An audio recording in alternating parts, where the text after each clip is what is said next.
Chàng trai này đang dẫn người yêu mình chạy khỏi đám săn bắt, khi bị dồn tới đường cùng, mắt anh ta liền đổi màu rồi ẵm người yêu bay lên không trung cùng mình. Trong lúc đang ẵm người yêu bay giữa vùng đất đầy tuyết trắng xóa thì đã bị tên chỉ huy kia bắn tên trúng vào người. Cô người yêu ra sức bảo anh bỏ trốn nhưng anh quyết ở lại nhìn từng tên đang lao tới. Cơ thể anh ta bắt đầu biến đổi, miệng thì mọc răng nanh sắc nhọn, móng tay thì nhọn ra. Sau đó anh lao vào sáp lá cà quét sạch hết cả đám dám truy lùng mình. Trong lúc đang ôm người yêu cứ tưởng mọi thứ đã kết thúc, bỗng nhiên một tên lính phía sau dương cung bắn lén anh. Người yêu anh đã lao ra che chắn mũi tên đó giúp anh. Anh chàng điển trai này là Hyun, một con ma cà rồng nhưng rất healthy và ba lần. Hyun tự ví mình như những con muỗi chỉ hút máu người một ít chứ không hút cạn máu để sát hại họ. Mà cũng như bao ma cà rồng khác, anh cũng rất ghét ánh nắng mặt trời, nhưng vẫn có thể di chuyển ngoài ánh nắng mặt trời bình thường. Và để chống chọi với điều đó thì cần phải bổ sung một lượng máu thường xuyên. Ma cà rồng có thể bay nhảy và có sức mạnh siêu phàm, nhưng nhà mà dơ thì cũng phải tự dọn dẹp nhà cửa, không khác gì con người. Dù bá đạo trong từng hạt gạo là vậy nhưng ma cà rồng không thể nhìn thấy bóng của mình. Chỉ những con người bình thường mới thấy được điều đó. Vì ghét ánh nắng mặt trời nên ma cà rồng thường hoạt động vào ban đêm. Mỗi khi Hyun bước xuống phố cứ như là minh tinh màn ảnh, các cặp mắt cứ như đèn pha của các cô gái liên tục nhìn anh. Vì anh đẹp trai có, nổi tiếng có, đặc biệt còn lắm tiền nhiều của, là người ở tầng lớp thượng lưu trong thời kỳ này. Hyun và các cộng sự có một quán bar ở ngay trung tâm thành phố, nơi tụ tập của những người yêu màu hồng ghét sự giả dối và thích ban đêm hơn ban ngày. Ở đây ngoài cung cấp rượu cho loài người thì những con ma cà rồng khác sẽ được cung cấp máu để bổ sung năng lượng cho buổi tiệc. Trong lúc đứng hóng gió trên nóc nhà thì Hyun thấy một cặp tình nhân đang tay trong tay bước vào trong hẻm. Cả hai có những cử chỉ yêu thương dành cho nhau. Với một trái tim của ma cà rồng như Hyun thì sẽ không bao giờ đập loạn nhịp như thế. Nhưng anh cảm nhận được gì đó khiến con tim mình thổn thức. Anh lại nhớ về mối tình đầu của mình từ hàng trăm năm trước. Khi ngồi bên cô gái ấy, anh muốn thử cảm giác đó, cảm giác mà con tim đập rung lên hồi đập loạn nhịp khi đứng trước tình yêu. Hyun từ giây phút đó, anh làm đủ mọi cách để trở thành con người. Anh phơi mình giữa ánh nắng mặt trời mặc cho điều này sẽ làm cho anh hao tổn sinh lực. Anh ăn tỏi sống để khi trở thành con người anh sẽ không còn bỡ ngỡ khi gặp các gia đình dùng nó để xua đuổi tà ma ngoại đạo. Chưa dừng lại ở đó, Hyun còn thường xuyên đến chùa để ăn năn sám hối, tu tâm dưỡng tính. Quá trình đó kéo dài cho mãi tận sau này. Sự quyết tâm của Hyun cũng khiến hai người em là Sang Ha và Jong Seop phải lắc đầu ngán ngẩm vì độ vô tri. Anh làm đủ mọi cách nhưng việc trở thành con người không hề đơn giản đến thế. Trong lúc nghĩ về những cố gắng vừa qua của bản thân nhưng không thành, Hyun bắt gặp một con mèo hoang dưới sân. Anh tiến đến trò chuyện với con mèo thì đột nhiên nó có thể nói được. Sau đó nó biến thành một ông thổ địa hộ khẩu ở Hàn Quốc. Ông ta tên là Kang Nam. Cả hai ngồi xuống uống rượu tâm sự chuyện đời với nhau. Kang Nam muốn biết lý do vì sao Hyun quyết tâm để trở thành con người như vậy. Anh nói rằng chỉ đơn giản là vì tình yêu thuần túy giữa người với người. Và tôi muốn có một tình yêu khiến con tim loạn nhịp. Nhiều năm về trước anh đã từng hứa với một cô gái rằng sau này cả hai nhất định sẽ tái ngộ ở kiếp sau. Khi cô ấy đưa thân mình ra đỡ mũi tên giúp anh, trước khi Hasun chết thì hai người hứa sau này sẽ gặp lại nhau rồi cùng yêu thương nhau với một con tim loạn nhịp rộn ràng. Sau đó Hyun đã uống máu của Hasun để mãi nhớ về cô ấy. Đó là lý do anh luôn muốn trở thành con người và muốn biết con tim mình đập vì tình yêu là như thế nào. Và cũng vì muốn giữ lại lời hứa năm tháng ấy. Sau khi nghe hết câu chuyện của Hyun, ông Kang Nam liền có cách để giúp anh. Đó là ngủ trong quan tài sơn trà 100 năm. Nó là một loại gỗ nguy hiểm với ma cà rồng. Chỉ có đối diện với cái chết mới được ban cho sự sống mới. Ngay lập tức anh liền quyết định ngủ đông trong quan tài gỗ ấy đúng 100 năm. Hai người em chí cốt nhất quyết ngăn cản. Một mặt là vì như thế rất nguy hiểm, mặt khác là họ không tin làm như thế là trở thành loài người. Nhưng Hyun vẫn muốn tin điều đó và chỉ có thử anh mới biết được là tin đó có chuẩn hay không. Vì đó là cách duy nhất trong lúc này. Trước khi đi anh giao lại căn biệt thự này cho quản gia, do vì là con người nên sau 100 năm nữa ông cũng sẽ không còn trên đời. Ông hứa sẽ để lại cho hậu duệ của mình tiếp tục bảo vệ căn nhà này. Tiếp đến anh cần một chiếc gương soi để sau 100 năm nữa anh xem mình đã trở thành người hay chưa. Cái bóng của mình có xuất hiện trong gương hay không. Jong Seop và Sang Ha đóng chặt quan tài lại. Cả hai khóc lóc tiễn đưa người anh thân thương của mình. Ngày đi, tháng chạy, năm bay, thời gian nước chảy, chẳng quay được về. Sau 100 năm thì bây giờ là thế giới hiện tại. Cô gái này tên là In Ha, cô bị đánh thức bởi hệ thống sưởi lại hỏng nữa rồi. Con đỗ nghèo khỉ thì sinh sống như thế nào thì hãy nhìn In Ha. Cô chất chiêu tiết kiệm đến nỗi phải tận dụng một chút kem đánh răng còn sót lại ở dưới đáy. Kem dưỡng da thì nặn mãi chẳng thấy ra. In Ha tìm đến chủ nhà để nói về tình trạng đó. Anh ta liền đưa cho cô một ít tiền để ra nhà tắm công cộng tắm rửa cho sạch cái nghèo. Chẳng thèm quan tâm gì đến việc sửa lại máy sửa cho cô vì đang bận làm phép trừ tà ma. In Ha là một nhân viên y tế của một trường cấp 3. Vừa mới bước vào trường, cô bị một người phụ nữ túm tóc mà chẳng nói rõ lý do. Cho đến khi thầy hiệu trưởng đến can ngăn thì bà mới buông tay. Bà cho rằng trước đó con gái mình vì dính kẹo cao su trên tóc nên tìm gặp In Ha để nhờ gỡ nó ra. Nhưng cô lại cắt tóc đi con bé. Thầy hiệu trưởng yêu cầu In Ha nên lỗi phụ huynh. Nhưng cô đanh đá cho rằng mình không biết phải xin lỗi về việc gì. Bà phụ huynh tỏ ra nổi điên vì những lời nói đó của In Ha. Bên cạnh cô, con gái trách móc mẹ mình vì chưa nghe rõ đầu đuôi câu chuyện. Thật ra cô bé này là nạn nhân của bạo lực học đường. Mấy hôm trước cô bé tìm đến In Ha. Mặc dù không hỏi nhưng In Ha biết rõ cô bé này đang gặp vấn đề gì. Cô muốn cắt tóc cô bé để gia đình có thể quan tâm đến cô bé hơn. Nghe đến đây bà mẹ bật khóc. Bà biết lỗi lớn nhất cũng chính là tại mình. Phía bên này Jong Seop bây giờ đang mở một tiệm ăn vặt nhỏ. Cả hai ra nông nổi này là vì Sang Ha đốt tiền vào sòng bạc và làm ăn thua lỗ. Sang Ha đang than thở vì những chiếc camera công cộng trước đây không có nó họ có thể hút máu tươi một cách dễ dàng. Bây giờ camera có mặt khắp mọi nơi, muốn uống máu phải tự bỏ tiền ra mua. Cả hai đang chờ để bật quan tài của anh Hyun, chỉ còn 2 ngày nữa là tròn 100 năm. Họ thắc mắc không biết anh ấy có trở thành người không nữa. Tối hôm đó In Ha về nhà thì bắt gặp anh chủ nhà đang xách vali đi trong vội vã. Cô hỏi thì anh bảo rằng mình đi công tác xa. In Ha hỏi về chiếc máy sưởi thì sao, anh ta mạnh miệng nói rằng sáng mai sẽ có người đến sửa. Bên này do Sik là tổng giám đốc của công ty bất động sản. Anh hỏi trợ lý của mình về căn nhà ở Seoul. Anh trợ lý nói rằng nó chuẩn bị được phá rỡ và hoàn thành thu mua vào vài ngày tới. Sáng hôm sau In Ha bị đánh thức bởi những tiếng gõ cửa.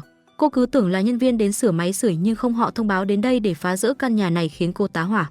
Cô liền chạy đến văn phòng bất động sản của chủ nhà nhưng anh ta đã khóa cửa. Cô gọi điện nhưng không một ai nghe máy, nhiều người bị anh ta lừa gạt cũng có mặt rất đông. Phía cảnh sát tiết lộ rằng chủ nhà là một tên chuyên lừa đảo. Anh ta đóng giả mục sư tu sĩ linh mục và trước đó còn cạo đầu giả làm sư thầy nữa cơ. In Ha hỏi về số tiền cọc nhà của tôi thì sao, anh cảnh sát cho rằng bây giờ thì còn cái nịt. Chúng tôi phải bắt được hắn mới có thể tính tiếp được. Tình cảnh của In Ha từ bế tắc trở thành tắc nghẽn hẳn. Đúng lúc đó cô nhận được một cuộc điện thoại khiến cô ngỡ ngàng. Luật sư đưa cho In Ha di chúc của bố cô, ông ấy được tuyên bố lìa đời cách đây 5 năm. Dựa vào di chúc thì cô là người thừa kế tài sản của ông ấy. Ông có một khoản tiền gửi ngân hàng và một dinh thự cũ đứng tên mình. Cuộc đời của In Ha nhường như được cứu rỗi ngay trong lúc khó khăn này. Cô cầm chiếc chìa khóa trên tay và tìm đường đến căn nhà đó. Một dinh thự rộng lớn nhưng có vẻ đã bỏ hoang lâu ngày, mạng nhện thì phủ kín khắp căn nhà tăm tối. In Ha lần theo ánh sáng để đến bên dưới tầng hầm, cô nhìn thấy một chiếc quan tài kỳ lạ đặt giữa trung tâm. In Ha rất tò mò nên đẩy nó ra xem thử. Cô sửng sốt khi bên trong là một người con trai da dẻ trắng trẻo hồng hào. Cô giật mình khi người đó mở to mắt nhìn mình rồi đột những ngọn nến xung quanh sáng bừng cả lên. Hyun từ bên trong quan tài từ từ leo ra, điều này khiến In Ha vô cùng hoảng loạn. Hyun nói rằng thì ra là hậu duệ của quản gia Do. Cô đừng quá hoảng loạn vì bây giờ tôi là con người rồi. Trong khi phía đối diện cô chẳng hiểu chuyện gì đang xảy ra và anh ấy đang làm nhảm về điều gì nữa. In Ha hỏi anh là ai, Hyun liền đáp rằng mình chính là chủ nhân của căn nhà này. Anh liên tục nói những điều mà cô không thể nào hiểu được. Nào là tôi đã ngủ ở đây 100 rồi, tôi trở thành người là nhờ có quản gia Do. Chắc cô là con cháu chất của ông ấy. Nghe đến những lời nhảm nhí đó khiến cô không thể chịu đựng được nữa. Cô liền đuổi cổ anh ra ngoài. Đúng lúc đó Hyun ngửi thấy có mùi máu. Cơn thèm của anh bắt đầu nổi lên nhưng In Ha cho rằng anh đang có những hành động rất biến thái. Cô liền cho anh một cú tát như trời giáng. Cú tát làm anh nhớ ra mình chưa soi gương, anh liền tìm đến nó rồi hồi hộp chờ đón kết quả. Trong gương hình bóng của Hyun chỉ xuất hiện mờ ảo, anh cảm nhận có điều gì đó bất ổn. Anh hỏi In Ha hôm nay là ngày gì, khi nghe hôm nay chỉ mới là ngày 8 khiến anh run rẩy chân tay. Đến đây anh mới biết vẫn chưa tròn 100 năm vì hụt mất một ngày. Hyun đổ lỗi tất cả lên đầu của In Ha, anh trách móc cô khi đã đánh thức mình trước một ngày.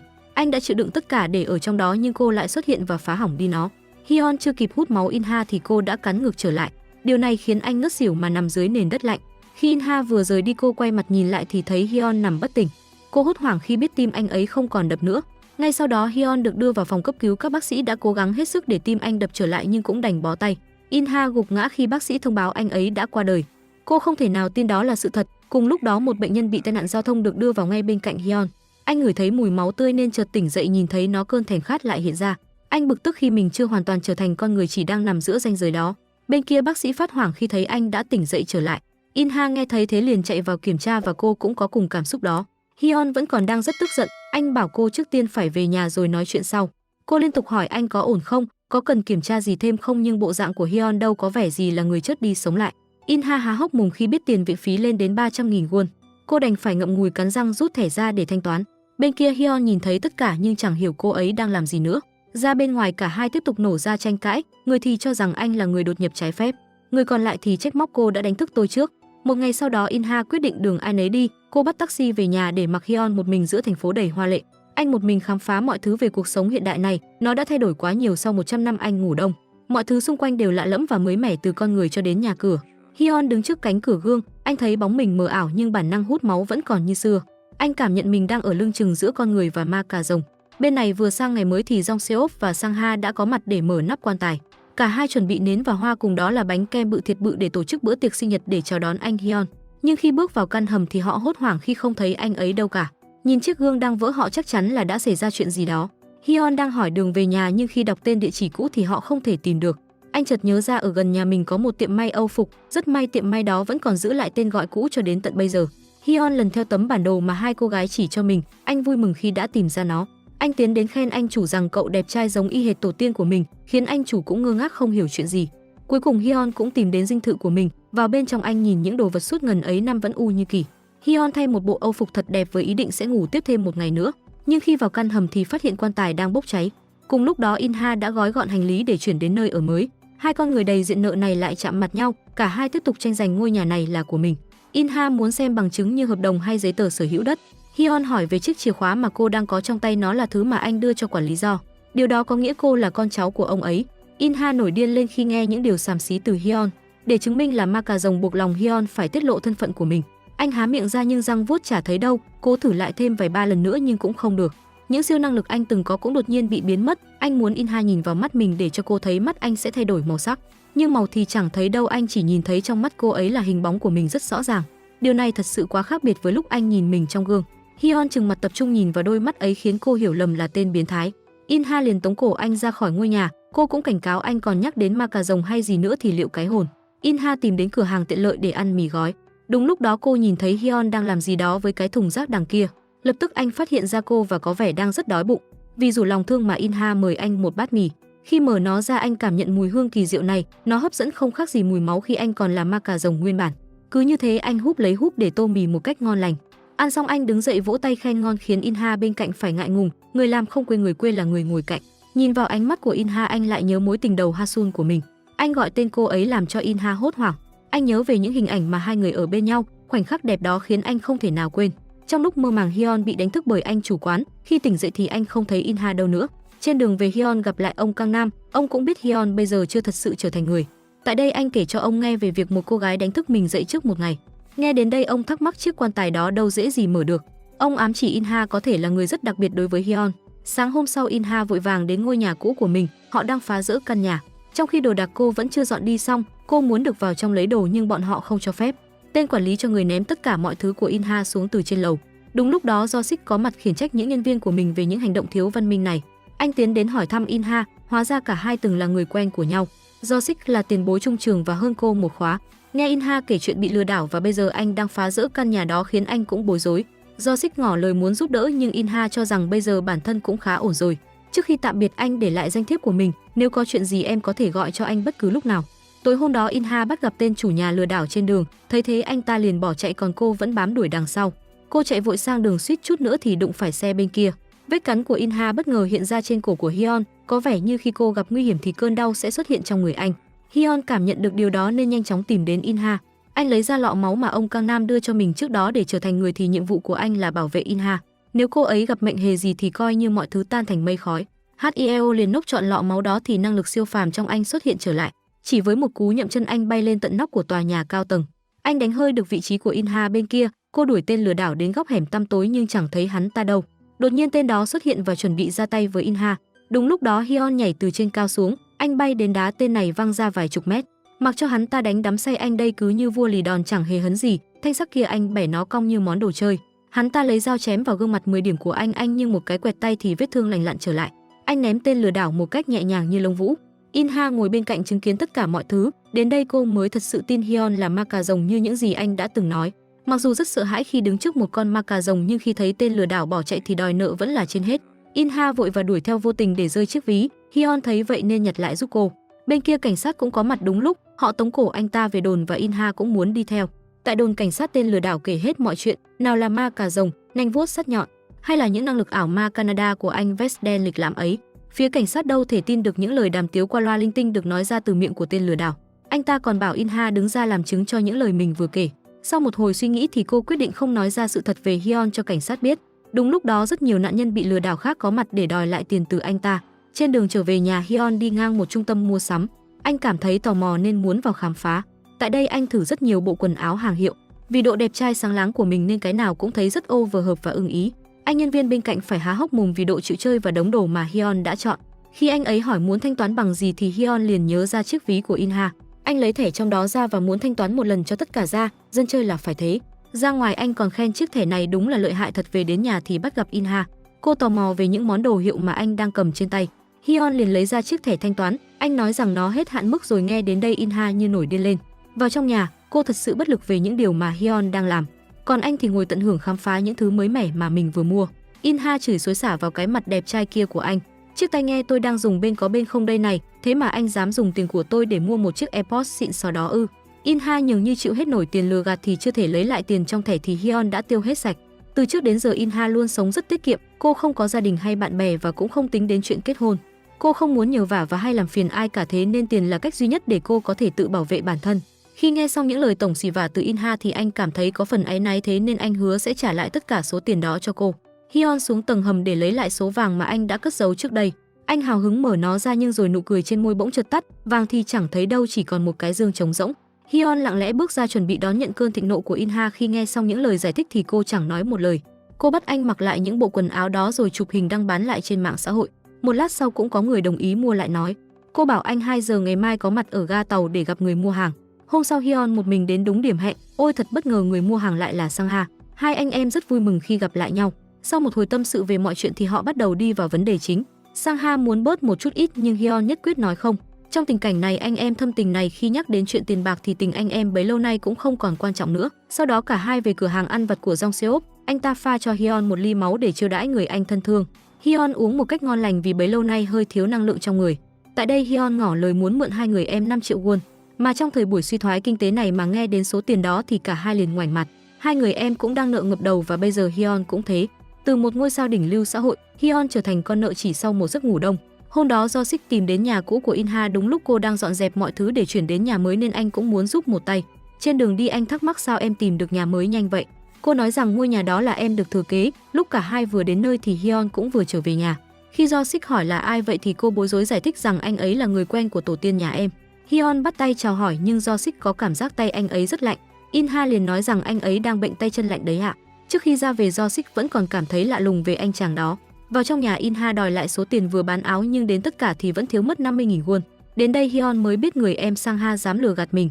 Sau đó cô bắt Hyun phải viết giấy nợ với số tiền còn lại. Một hồi tranh cãi dài lâu thì anh đồng ý viết nó và hứa sẽ trả đủ trong vòng 6 tháng. Cô cũng cảnh cáo anh nên giữ đúng lời hứa đấy nhé, không là tôi sẽ bán căn nhà này rồi lẳng lặng rời đi đấy nhé. Sáng hôm sau Hyun tìm đến Sangha, anh muốn cậu em giúp mình tìm cách để kiếm tiền. Nhưng trước tiên Hyun phải có căn cước công nhân. Sangha bắt anh phải đứng tạo dáng để chụp ảnh thẻ. Một lát sau Sangha đã hoàn thành căn cước công nhân cho Hyun, dù mặt hơi tinh nghịch nhưng vẫn không thể dìm nhan sắc của hắn ta. Sangha muốn anh phải trả phí nhưng Hyun nói rằng hôm qua cậu đã cắt xén tôi 50.000 won đó, như vậy là hòa nhé. Ngay sau đó Sangha nhắc anh đến trung tâm giới thiệu việc làm. Hyun có một nguyện vọng là muốn làm việc gì đó mà phải mặc Âu phục. Cầu được ước có, ngay sau đó anh được họ sắp xếp vào làm nhân viên chạy bàn của một nhà tang lễ. Công việc suốt ngày phải ngửi mùi hương khói khiến anh rất khó chịu. Một lát sau Hyun đã trốn đi mất tiêu. Bên trong nhà tang lễ anh quản lý nghe thấy những âm thanh kỳ lạ quanh đây. Khi bật nắp quan tài anh mới ngã ngửa khi Hyun đang ngủ ở bên trong. Ngay lập tức hai anh em bị tống cổ ra ngoài. Trên đường về Sangha vẫn còn trách móc Hyun về việc làm điên rồ đó. Đột nhiên Hyun thấy cô bán sữa chua dạo bên đường, trong đầu anh liền hiện ra một ý định. Không lâu sau đó hai anh em hóa thân thành người bán sữa chua dạo, công việc có vẻ rất chill. Cho đến khi Hyun va chạm với một cậu thanh niên chạy mô tô trên đường. Cậu nhóc tiến đến chả thèm ăn năn sám hối hay nhặt giúp cho Hyun mà còn tự tay lấy sữa chua ra uống một cách ngon lành. Uống xong còn ném vỏ chai thẳng vào mặt anh hống hách bỏ đi. Sau sự cố đó cả hai lại tiếp tục bị đuổi việc. Hyun muốn được thanh toán một chút tiền công nhưng ông kia cho rằng chưa bắt đền các cậu là may rồi đấy. Trở về nhà sau một ngày làm việc vất vả mà chẳng kiếm được đồng nào. Đến đây anh mới biết việc kiếm tiền không hề đơn giản chút nào. Inha thấy thế nên tạo cho anh một công việc để kiếm tiền tiêu xài, đó là cùng cô dọn dẹp sạch căn nhà này. Cứ như thế cả hai chăm chỉ dọn dẹp mọi thứ, anh cũng tích cực giúp đỡ và hỗ trợ cô. Đôi lúc cả hai cũng vô tình chạm mặt nhau rồi vô tình va vào cơ thể của nhau. Thoáng chốc căn nhà đã trở nên sạch sẽ và rất gọn gàng, nó không khác gì một cung điện sang trọng. Inha hỏi anh đã sống ở đây bao lâu vậy? Hyun nói rằng tôi đã sống ở nơi này chắc tầm 400 năm.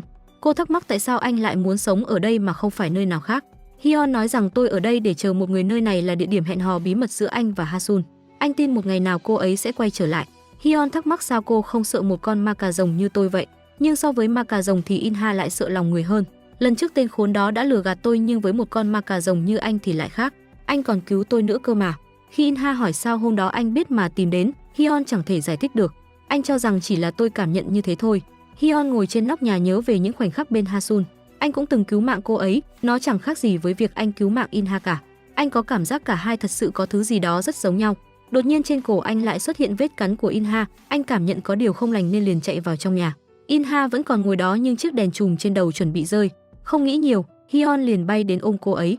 Trong khoảnh khắc đó anh thấy một giọt máu trên miệng của Inha, không kiềm chế được bản năng nên hôn lên môi cô. Trong đầu anh lại hiện ra ký ức về cái chết của người bạn gái cũ. Inha giật mình nói lắp bắp, anh vừa làm gì với tôi vậy, mau thả tôi xuống đi. Hyun liền hỏi có đúng cô là Hasun không? Chưa dứt lời anh liền nhận một cái tát sấm sét đến từ vị trí của Inha. Không để anh giải thích, cô tiếp tục cho Hyun ăn những trận đòn. Anh cảm nhận có điều gì đó rất lạ lùng, rõ ràng khi nếm máu của cô ấy thì anh có cảm giác như máu của Hasun vậy. Bên kia Inha vẫn còn đang chửi thầm nụ hôn đầu tiên của mình lại là với ma cà rồng. Rồi cô xuống nhà trách móc anh về hành động khiếm nhã đó. Chỉ một giọt máu mà anh lại không ngần ngại hôn môi tôi. Sao tôi phải sống chung với một con ma cà rồng luôn trực chờ để hút máu mình? Hyun giải thích rằng việc đó tôi không hề cố tình, vì máu ở gần ngay trước mắt nên tôi mất quyền kiểm soát trong giây lát. Tại đây anh cũng nói rõ rằng trái tim tôi không bao giờ đập cả. Vì thế tôi không thể thích ai hay yêu ai một cách loạn nhịp như con người được. Inha cho qua mọi việc, cô cho đó như bị muỗi cắn vào môi vậy. Sáng hôm sau Hyun kể hết mọi chuyện cho Jong Seok biết, anh vẫn còn đang thắc mắc về Inha.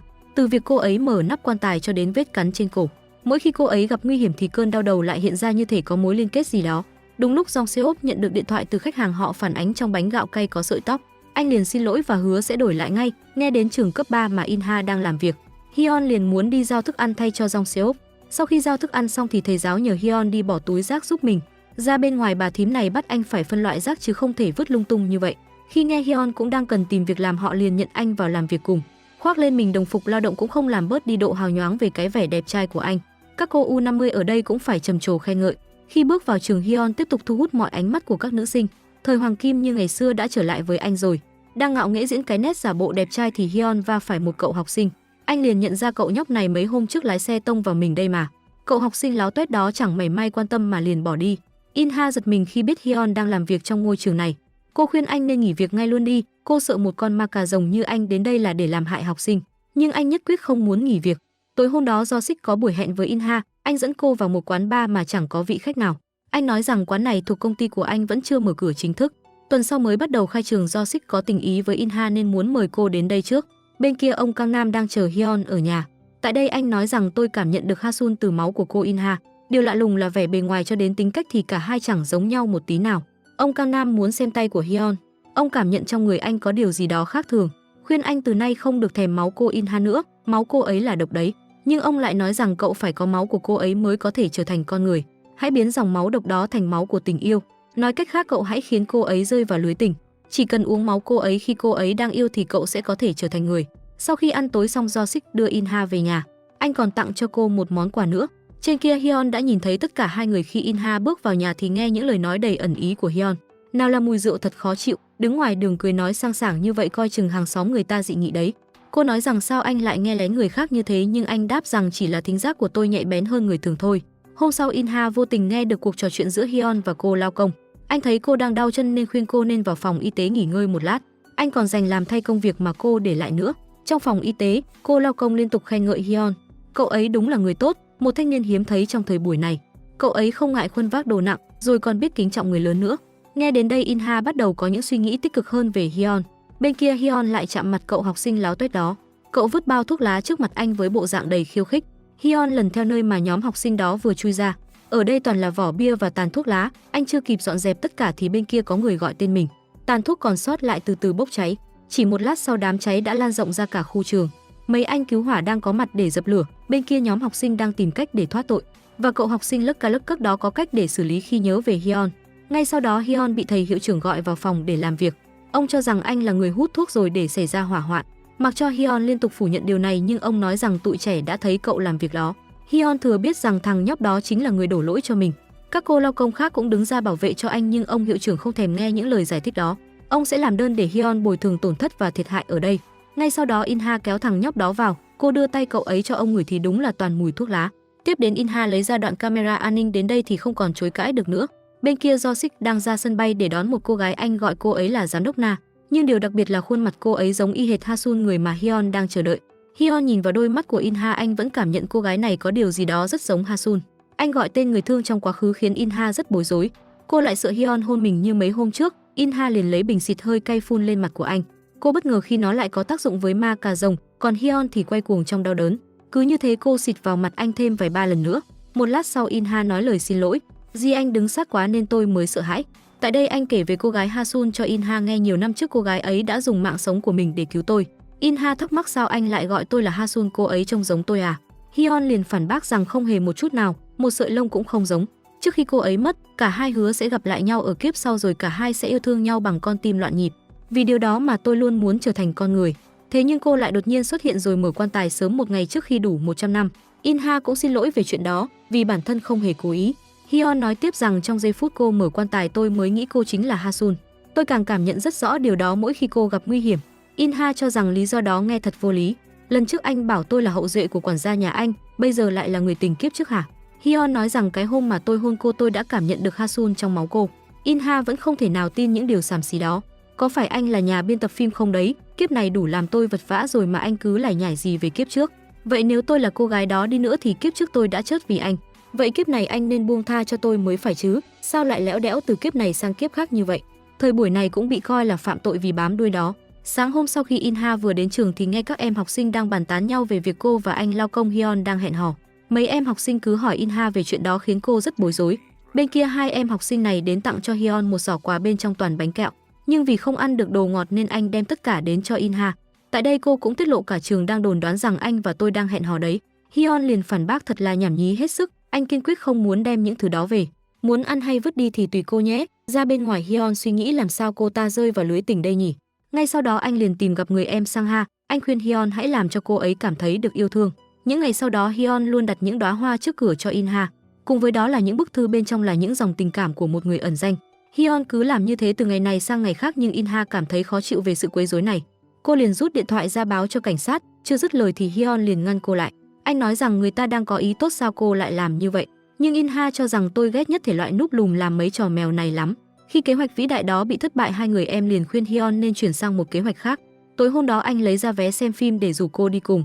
Anh nói rằng thứ này tôi trúng thưởng từ tiệm ăn vặt trong Seoul đấy. Sau một hồi năn nỉ thì Inha cũng bị thuyết phục và cô đồng ý đi xem phim cùng anh vào hôm sau. Hôm đó lần đầu tiên Hyun thay đổi trang phục của mình, trông có vẻ rất trẻ trung và over hợp với thời đại. Cô hỏi anh lấy nó từ đâu ra vậy. Hyun bối rối nói rằng tôi lại trúng thưởng ở đó thêm một lần nữa đấy. Trong rạp chiếu phim Hyun thì chăm chú ngồi xem nhưng Inha thì không, cô ngủ trong đó rồi còn ngáy rất to nữa. Hyun ngại ngùng, hoang mang khi cả hai là tâm điểm của mọi người xung quanh. Ra bên ngoài Hyun có vẻ giận dỗi về chuyện đó, anh trách móc khi cô lại vào rạp ngáy ngủ. Inha giải thích rằng hôm qua tôi không ngủ được nhiều. Hyun cho rằng hay là cô cảm thấy dạo dực đến mất ngủ vậy. Inha nghe mà quê quá hai ơi nên liền phản bác điều vô lý này. Tối đó ông Kang Nam tìm gặp Hyun, ông nói rằng chỉ với một chút đồ ngọt và xem phim tình cảm là có thể biến cô ấy thành tình yêu sao. Đừng mong ăn may về những thứ đó, hãy tiếp cận cô ấy bằng tấm chân tình của cậu. Hôm sau thầy hiệu trưởng gọi Inha vào thông báo một chuyện ông đã cân nhắc kỹ và quyết định chấm dứt hợp đồng làm việc của cô. Hyun sau đó cũng biết chuyện nên đến an ủi cô. Anh cho rằng chắc tại vì mình nên cô mới ra nông nổi này. Nhưng Inha không nghĩ là như vậy, từ khi vào đây làm việc ông hiệu trưởng đã không ưa gì tôi rồi. Tối hôm đó Inha chất chứa nhiều tâm trạng, cô rệu rã lê những bước chân chậm chạp trên con đường về nhà. Cùng lúc đó Jo-sik đi ngang và nhìn thấy cô đang bước vào nhà hàng của mình. Cô ngồi một mình và gọi những món mà Jo-sik từng gọi. Cô thả dòng tâm trạng buồn bực của mình vào chai rượu vang. Ăn xong Inha đến quầy tính tiền nhưng anh nhân viên nói rằng quán đang có sự kiện khai trương và muốn cô bốc một lá thăm may mắn. Inha vui mừng khi bốc được lá phiếu miễn phí cho tất cả nhưng cô đâu biết mọi thứ là nhờ Jo-sik sắp xếp. Anh cảm nhận hôm nay Inha có chuyện không vui nên muốn làm gì đó để cô có thể khá hơn trong lúc này. Cứ như thế anh lặng lẽ theo chân cô cho đến tận nhà. Về đến nhà cô mang thêm vài lon bia ra uống nữa, thấy Inha đã quá say nên Hyun ngăn cô lại. Tại đây Inha cũng nói rằng trái tim tôi đập 2 năm một lần. Đó là lúc tôi ký hợp đồng làm việc và hợp đồng thuê nhà. Cứ 2 năm một lần tôi lại lo sợ mình sẽ bị đá đi, nó làm cho tim tôi đập thình thịch loạn nhịp cả lên. Inha cũng không có thời gian để nghĩ đến chuyện trái tim đập loạn nhịp với một ai đó. Mẹ cô trước đó từng ốm rất nặng vì phải lo viện phí nên nợ nần chồng chất. Bố thì lang bạt tứ phương để kiếm tiền và để trốn chủ nợ, rồi bỗng một ngày ông ấy cắt đứt liên lạc. Thậm chí là chẳng thèm đến tang lễ của mẹ tôi, chính vì việc đó mà cô chưa từng mơ đến chuyện yêu đương. Vì đó là điều quá xa xỉ, Hyun đồng cảm với điều đó, anh vuốt tóc cô rồi khen ngợi cô rất đáng khen và tự hào. Sáng hôm sau Hyun cảm thấy kỳ lạ khi Inha vẫn chưa rời khỏi giường. Anh gọi tên cô mãi nhưng chẳng thấy trả lời. Hyun lặng lẽ vào phòng của Inha thì phát hiện cô ấy đang ốm. Ngay sau đó anh tận tình chăm sóc cho cô. Hyun tìm đến bí kíp gia truyền rồi chuẩn bị nấu thuốc cho cô ấy. Cùng lúc đó Jo-sik cũng tìm đến nhà, anh mang thuốc đến cho Inha vì hôm qua thấy sắc thái của cô ấy không được tốt. Hyun liền mang thuốc lên cho Inha uống, anh còn nói rằng thuốc này do tay tôi tự sắc cho cô đấy. Tôi phải sắc bằng cả tấm lòng thì mong thuốc có hiệu nghiệm ngay. Tối đó Inha đã khỏe mạnh trở lại nhưng nhìn hai lò thuốc trên bàn thì có vẻ không phải do anh tự sắc cho lắm. Nhưng dù sao thì cô cũng rất cảm ơn vì sự nhiệt tình đó của anh. Sáng hôm sau Inha đến trường để dọn dẹp mọi thứ trước khi rời đi. Em học sinh hôm trước cũng đến cảm ơn cô vì đã giúp đỡ mình trong thời gian qua. Bên kia Hyun cảm thấy trống trải khi không còn được thấy Inha làm việc cùng mình nữa. Trở về nhà, Inha làm rơi thùng dụng cụ làm việc trên tay, cô lần theo nhặt lại thì đứng trước căn hầm của Hyun. Cô tự nghĩ bấy lâu nay chưa xuống dưới này lại nhỉ. Sau đó cô lặng lẽ bước xuống căn hầm của Hyun. Cô đi khám phá mọi thứ xung quanh rồi dừng lại trước một bức tranh đặt trên bàn. Inha mở nó ra thì thấy chân dung của một cô gái. Cùng lúc đó Hyun cũng đã về đến phòng. Cô hỏi đó có phải là cô gái mà anh chờ đợi không vậy? Hyun trả lời đúng là như vậy. Sau đó anh đặt nó vào tủ quần áo. Inha hỏi tiếp, nếu kiếp trước tôi thật sự là cô ấy thì sẽ thế nào? Anh sẽ yêu tôi à? Hyun nói rằng chả phải cô từng nói kiếp này đủ vật vã rồi nên không muốn biết về kiếp trước nữa mà. Inha khen cô gái ấy đẹp thật, xứng đáng để anh theo đuổi từ kiếp này sang kiếp khác. Inha thắc mắc, tôi và cô gái trong tranh có điểm gì giống nhau à? Hyun liền khẳng định từ đầu đến chân thì một sợi lông cũng không hề. Tại đây anh cũng tiết lộ mình đã nghỉ việc ở trường rồi. Sáng hôm nay vì để trả thù cho Inha mà anh đã cho ông hiệu trưởng nếm mùi trái táo. Anh dội nước vào đầu ông ta trong lúc đang đi vệ sinh, điều đó khiến ông như tức điên lên nhưng chẳng làm gì được. Nghe đến đây Inha đùa cợt, sao anh lại đổ nước lên đầu ông ấy như vậy? Đã đổ thì phải đổ nước bồn cầu luôn chứ, rồi cô cười phá lên trong cơn hả dạ. Sau đó cô liền thay đổi sắc thái vì bây giờ cả hai đã mất việc. Cả hai phải tìm cách để kiếm kế sinh nhai. Ngồi như vậy có mà cạp đất để ăn. Sáng hôm sau Inha tất bật đi xin việc làm nhưng chẳng có một ai chịu nhận cô cả. Cô liên tục trượt 1,2,3, 5 công ty, nơi nào cũng đánh rơi nhịp. Ngay sau đó cô tìm đến Do Sik để tâm sự. Tại đây anh đặt vấn đề muốn được hợp tác làm ăn với cô. Inha cứ nghĩ Do Sik sẽ cho mình một công việc ở đây nhưng không. Anh muốn tận dụng dinh thự mà cô đang ở để biến nó thành một nhà khách. Do Sik đưa ra phương án để Inha có thể từ từ suy nghĩ về chuyện này. Công ty anh sẽ đứng ra giúp đỡ mọi việc nếu như cô cần. Trở về nhà, Inha nói chuyện đó cho Hyun biết nhưng anh liền phản đối về điều này. Cô tiếp tục thuyết phục anh rằng mình có thể biến nó thành một địa điểm thu hút khách như hộp đêm Nhật miễn tức của anh trước đây. Làm như vậy khả năng cô gái Hasun tìm đến đây sẽ cao hơn. Nghe đến đây Hyun liền thay đổi suy nghĩ của mình nhưng anh vẫn chưa tin tưởng tên Do Sik đó lắm, nên sau đó đã nhờ người em Sang-ha đi theo dõi Do Sik.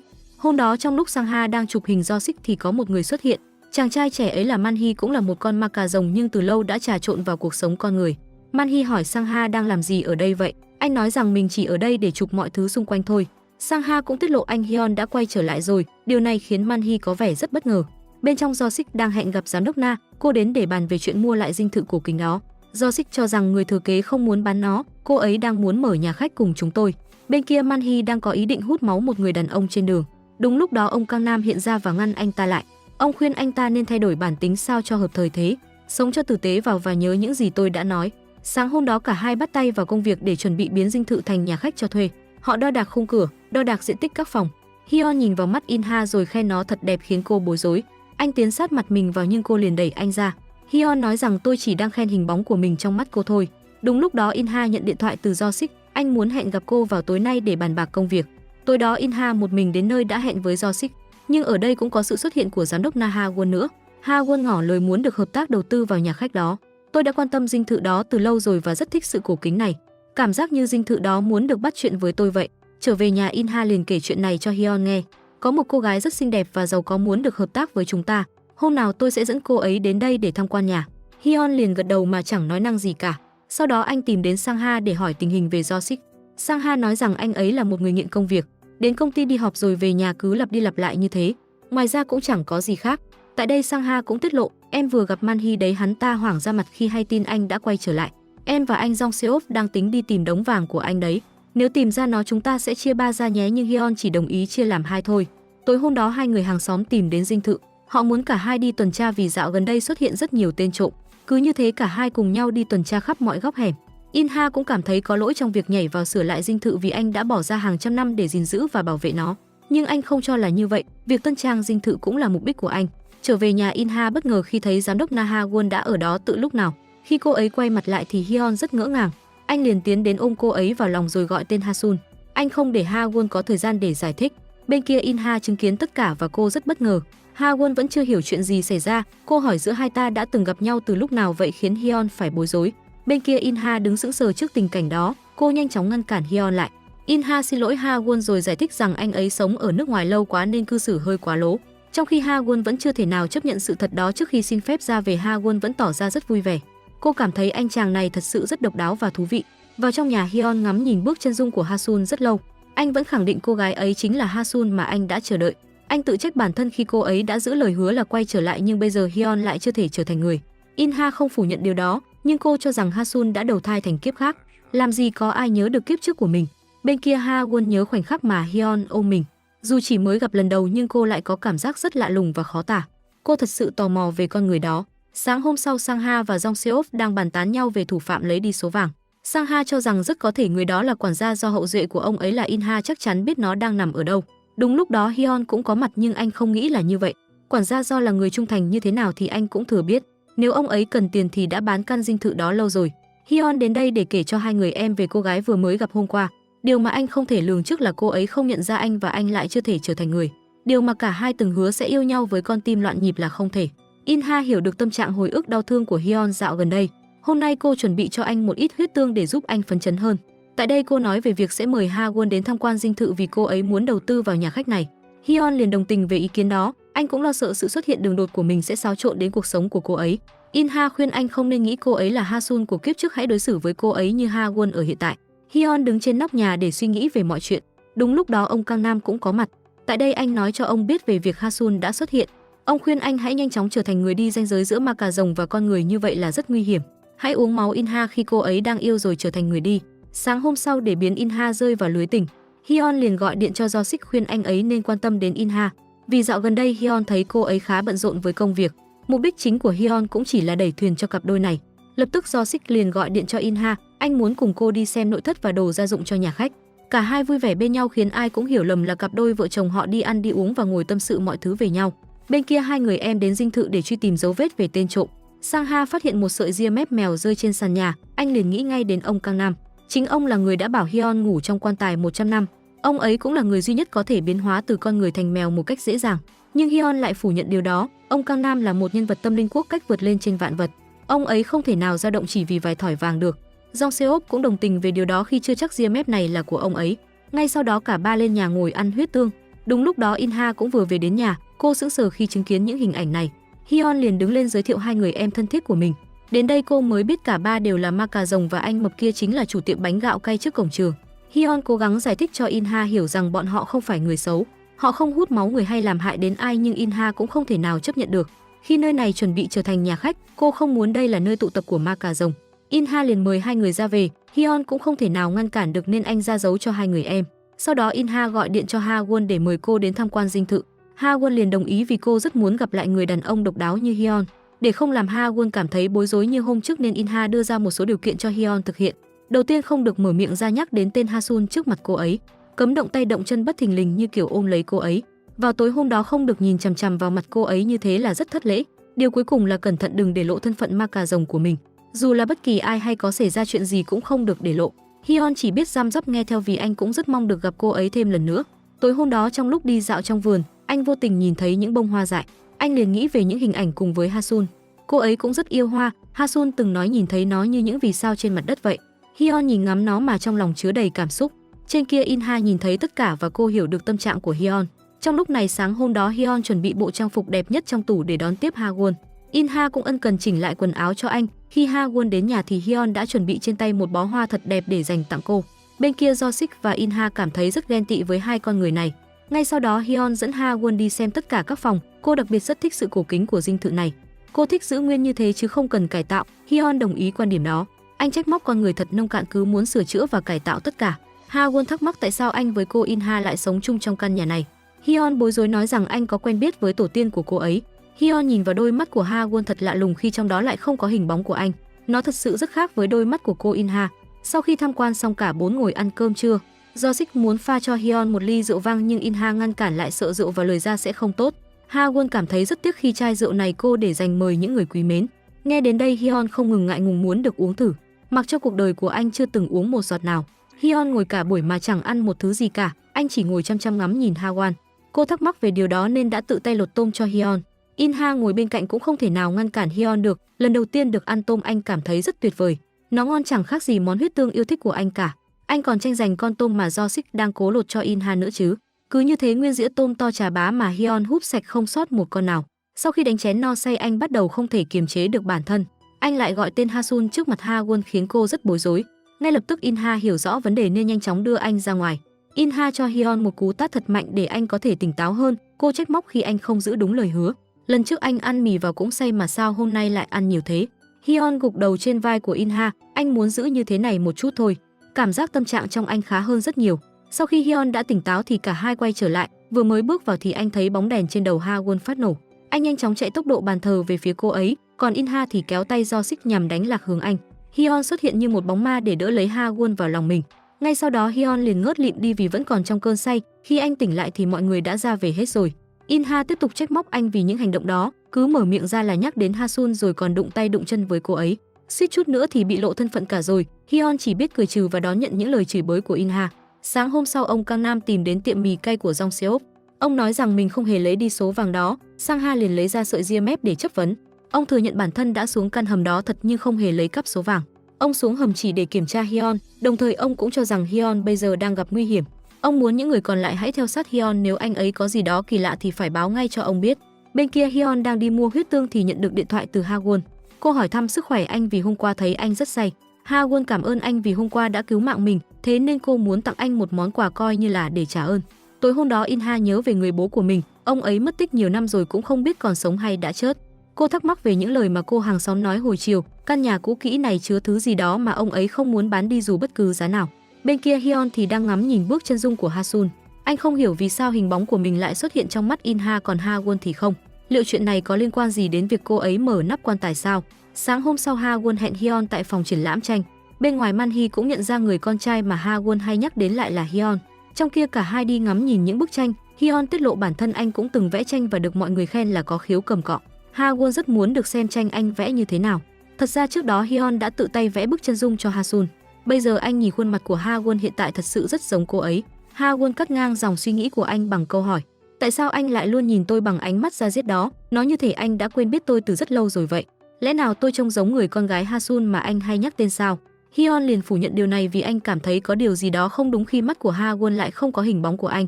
Ha-won đứng trước một bức tranh hoa dại, cô khen nó rất đẹp, cứ như vì sao nở rộ trên mặt đất vậy. Câu nói đó y hệt những gì mà Ha-sun từng nói với anh trước đây. Điều này khiến Hyun thật sự rất sửng sốt. Ha-won quyết định tặng nó cho anh để trang trí ở nhà khách. Hyun chỉ biết đứng thẫn thờ mà chẳng thể nói gì. Tối hôm đó Do-sik dẫn Inha đi ăn tại một nhà hàng sang trọng. Trong đầu anh đang thắc mắc về những hành động kỳ lạ của Hyun, chỉ dám nói bóng gió chứ không thể nào nói ra trước mặt Inha được. Tại đây Do-sik kể về những kỷ niệm hồi còn là sinh viên anh thường đến nhà hàng mà Inha làm thêm. Cô tò mò, có phải nhà hàng có món bít tết ngon lắm phải không? Do-sik nói rằng món đó thật sự dở ệch, anh đến chỉ đơn giản là muốn được gặp em. Inha thật sự rất bất ngờ trước câu trả lời đó. Mặc dù trong lòng cũng có tình ý với Do-sik nhưng cô vẫn cảm thấy bối rối trong tình cảnh này. Do-sik tiếp tục nói ra hết những nỗi lòng của mình. Anh thích nhìn thấy nụ cười của cô và muốn được làm cô cười. Do-sik muốn cùng Inha lái xe dạo ra ngoại ô vào ngày mai, ở đó có một quán cà phê rất đẹp để ngắm cảnh nhưng Inha lại từ chối. Cô hiểu những tình cảm mà Do-sik dành cho mình nhưng hiện tại Inha chỉ muốn tập trung vào việc chuẩn bị nhà khách. Do-sik hiểu được điều đó nên anh cũng niềm nở chấp nhận, anh không muốn tỏ ra buồn bã trước mặt Inha. Hôm đó Ha-won cho người đem bức tranh đến tặng cho Hyun, nhưng không chỉ có bức tranh mà phú bà ấy còn tặng hẳn cho anh một chiếc xe mới cứng nữa. Nghe đến đây Inha thật sự rất sốc, cô cũng không thể nào tin vào mắt mình. Ngay sau đó Ha-won liền gọi điện cho Hyun, cô muốn tặng chiếc xe đó để anh có thể tiện cho việc kinh doanh nhà khách. Hyun chẳng biết nói gì ngoài hai chữ cảm ơn. Inha bên cạnh còn chơi đùa nếu anh cứu cô ấy một lần nữa chắc sẽ được tặng thêm một căn nhà. Cô muốn đăng bán chiếc xe này để Hyun trả nợ mình nhưng anh liền ngăn cản. Vì đó là món quà mà Ha-won tặng để phục vụ cho công việc, làm sao có thể thẳng tay bán nó đi được. Inha cho rằng tiền xăng, tiền bảo dưỡng, tiền thuế má làm sao mà chúng ta gánh hết nổi. Còn nữa anh có bằng lái không, nếu muốn giữ lại chiếc xe này thì nhanh chóng học bằng lái đi. Ngay sau đó Hyun liền đi học bằng lái, ông thầy ngồi bên cạnh cũng thót tim khi thấy anh ấy cầm vô lăng. Khi đã tự tin hơn một chút anh liền chờ Inha đi cùng để cho cô thấy trình độ lái xe của mình. Nhưng khuôn mặt của anh vẫn đang còn rất căng thẳng. Inha thật sự rất bất an khi ngồi trên con xe này, thật ra cô cũng chẳng có bằng lái. Vài ngày sau nhà khách đã hoàn thiện và đi vào hoạt động, hai người hàng xóm cũng muốn đến để tham quan. Anh đặt tên nhà khách là Nhật Miễn, tức y hệt quán bar hàng trăm năm trước của anh. Inha đang lo lắng vì cả ngày hôm nay chẳng có một vị khách nào ghé qua. Hyun liền trấn an cô vì hôm nay chỉ mới là ngày đầu, hãy chờ thêm một chút thời gian nữa chứ. Trong lúc Hyun đem những thùng bánh gạo biếu cho hàng xóm thì bất ngờ gặp Man-hee. Man-hee thắc mắc sao anh lưu luyến gì ở căn nhà đó mà mãi không thể rời nó vậy. Cả hai đã từng có thủ oán từ nhiều năm về trước. Hyun khuyên anh ta nên sống lương thiện vào và đừng đi kiếm chuyện nữa. Khi Hyun vừa rời đi thì Man-hee liền lái xe đâm thẳng anh từ đằng sau, nhưng chỉ với một tay Hyun đã có thể ngăn chiếc xe lại. Man-hee tiếp tục đạp chân ga khiến anh như tức điên lên nhưng điều đó không thể nào làm hại được Hyun. Man-hee tiếp tục khiêu khích, vẫn còn mạnh đấy nhưng không thể bằng như xưa được. Sau đó anh ta liền lái xe rời đi. Bên kia một vị khách nữ đầu tiên ghé qua nhà khách. Cô ta muốn thuê ở đây trong một thời gian dài. Inha có hơi bối rối vì trong đầu chưa có ý định cho khách thuê dài hạn, nhưng là vị khách đầu tiên trong ngày khai trương nên cô cũng rất vui vẻ đồng ý. Anh thư ký đưa cho Do-sik một đoạn camera kỳ lạ mà mình vừa ghi được. Bên trong là cảnh Hyun với bàn tay không ngăn cản chiếc xe của Man-hee. Anh thật sự rất sốc với những gì mình đang thấy, cảnh ảo Malazada này. Rồi anh ngồi nghĩ lại những hành động kỳ lạ của Hyun dạo gần đây. Từ ngày đầu tiên gặp anh ấy, Jo-sik cảm nhận tay anh ấy rất lạnh cho đến cái hôm mà Hyun cứu mạng Ha-won. Dường như những gì anh thấy thoáng qua không phải là ảo giác. Còn bây giờ là đoạn video này nữa, Jo-sik cũng không thể nào hình dung ra được liệu Hyun là loại người gì vậy. Phía bên này với tình trạng nửa người nửa ma cà rồng thì Hyun dạo gần đây có những cơn đau kỳ lạ. Ông Kang Nam tiết lộ rằng ranh giới đó rất nguy hiểm và cậu sẽ chớt mòn đi. Nếu muốn được sống tiếp thì nhanh chóng uống máu In Ha đi. Jo-sik chắc chắn rằng Hyun không phải là người bình thường, vậy nên anh tức tốc tìm đến dinh thự để hỏi chuyện. Anh nói ra những thắc mắc về Hyun cho In Ha biết. Cái hôm đầu tiên gặp anh ấy thì Jo-sik đã cảm nhận những điều kỳ lạ rồi.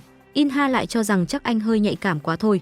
Cô công nhận anh Hyun có hơi khác người nhưng anh ấy không kỳ lạ như anh nghĩ đâu. Cô hiểu rõ Hyun nên mong Jo-sik đừng lo lắng quá cho cô. Jo-sik vẫn khẳng định chắc nịch rằng Hyun chính là ma cà rồng. Hyun trở về nhà với những suy nghĩ trong đầu vì những lời nói của ông Kang Nam. In Ha gặng hỏi nhưng anh không thể nói ra. Sáng hôm sau Ha-won tìm đến dinh thự để gặp Hyun, nhưng lúc anh ấy không có ở nhà thì cô muốn trò chuyện với In Ha. Tại đây Ha-won nói ra hết nỗi lòng của mình, cô cảm nhận anh Hyun rất đặc biệt. Đó cũng là sức hút của anh ấy, khi ở bên Hyun thì Ha-won cảm thấy thoải mái và thú vị. Ha-won nhắc đến tên của Do-sik khiến In Ha hơi giật mình.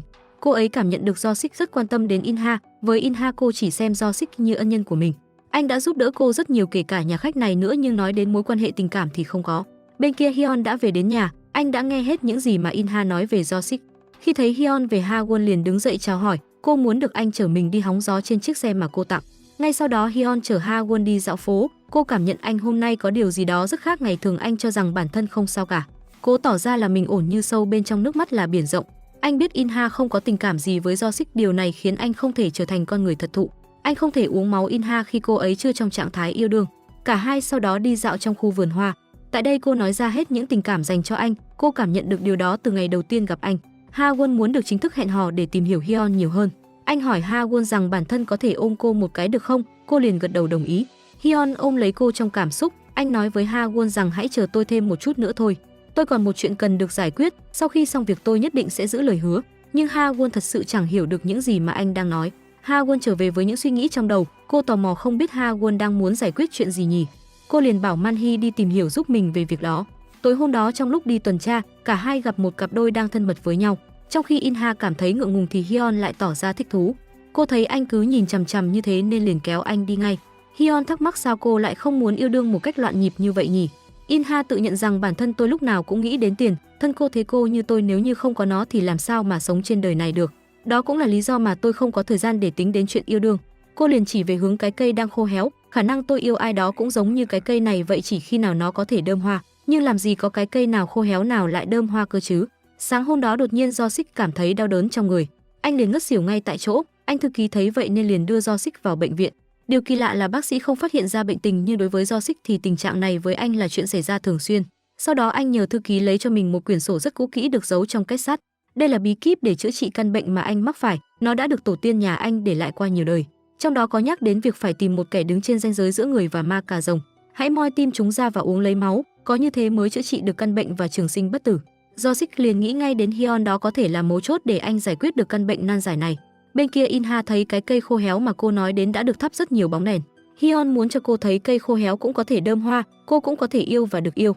Tại đây In Ha muốn được biết làm cách nào để anh có thể trở thành người. Một cái cây như này vẫn có thể đơm hoa thì sao một ma cà rồng lại không thể trở thành người chứ? Sau một hồi suy nghĩ, Hyun nói rằng tôi cần tình yêu của cô. Chỉ có dòng máu tràn ngập tình yêu của cô mới có thể biến tôi trở thành người. In Ha thật sự sửng sốt trước những lời nói đó, chả phải anh từng nói máu tôi chứa đầy độc tố hay sao? Hyun giải thích nếu tôi nói ra sự thật sớm hơn thì cô có dám ở lại với tôi không? Hơn nữa cô có liên kết gì đó với tôi, người bình thường không thể mở nắp quan tài được. Mỗi khi cô gặp nguy hiểm thì vết cắn của cô lại xuất hiện lên cổ của tôi. Điều quan trọng hơn là tôi có thể nhìn thấy hình bóng của mình trong đôi mắt của cô. Với những người khác thì điều đó là không thể. In Ha thật sự vẫn chưa thể hiểu những gì và Hyun nói, nó thật sự quá kỳ lạ đối với cô. Bên kia Man-hee mang đến cho Ha-won một bất ngờ. Anh ta lấy được bức chân dung này dưới căn hầm của Hyun. Cô gái đó có khuôn mặt y hệt Ha-won, điều mà cô đang thắc mắc là tuổi thọ của nó cũng lên đến hàng trăm năm. Cô muốn được tìm hiểu cho ra người phụ nữ này là ai. Man-hee biết nhiều thứ về Hyun hơn cô nghĩ. Anh ta muốn làm màn giao dịch gì đó với cô, đổi lại anh sẽ nói tất cả những gì mà mình biết. Tối hôm đó Hyun kể hết mọi chuyện cho hai người em mình biết rằng anh đã tiết lộ với In Ha tất cả. Jong Seop thắc mắc chả phải cô ấy với Do-sik đang tiến triển tốt đẹp hay sao? Hyun nói rằng In Ha không phải là cô gái dễ dàng để mở cửa trái tim. Cô ấy cũng gặp rất nhiều khó khăn trong cuộc sống, mẹ thì mất sớm, bố thì mất tích không biết bây giờ ra sao. Anh tự trách móc bản thân vì thời gian qua không thể tìm hiểu được điều đó. thay vào đó cứ cố gắng gắn ghép tình yêu giữa cô ấy và Josik. Trở về nhà, Hyun muốn có một cuộc giao dịch với Inha, anh sẽ không xin máu cô một cách miễn phí. Nếu cô chia sẻ dòng máu tràn ngập tình yêu cho tôi thì tôi sẽ rời khỏi căn nhà này. Lúc đó căn dinh thự sẽ hoàn toàn thuộc về cô. Inha nghe xong cảm thấy rất sốc, sau khi anh uống máu tôi thì rời khỏi đây sao? Đột nhiên Inha cảm thấy khó chịu nên không muốn nghe anh nói nữa. Cô tức giận bỏ về phòng trước sự khó hiểu của Hyun. Hôm đó Josik tìm gặp Hyun, anh muốn Hyun phải dọn ra khỏi nhà khách đó rồi sẽ sắp xếp cho anh một nơi ở mới. Hyun liền từ chối, anh là ai mà bắt tôi phải rời đi, tôi sẽ đi nếu như có được điều mình muốn. Đó là gì thì anh không thể tiết lộ với Josik. Bên này Ha-won tìm gặp Inha để hỏi về tình hình của nhà khách. Khi biết nhà khách hoạt động không hiệu quả lắm thì Ha-won liền đưa ra một ý tưởng, hãy thử mở một bữa tiệc ở đó xem sao.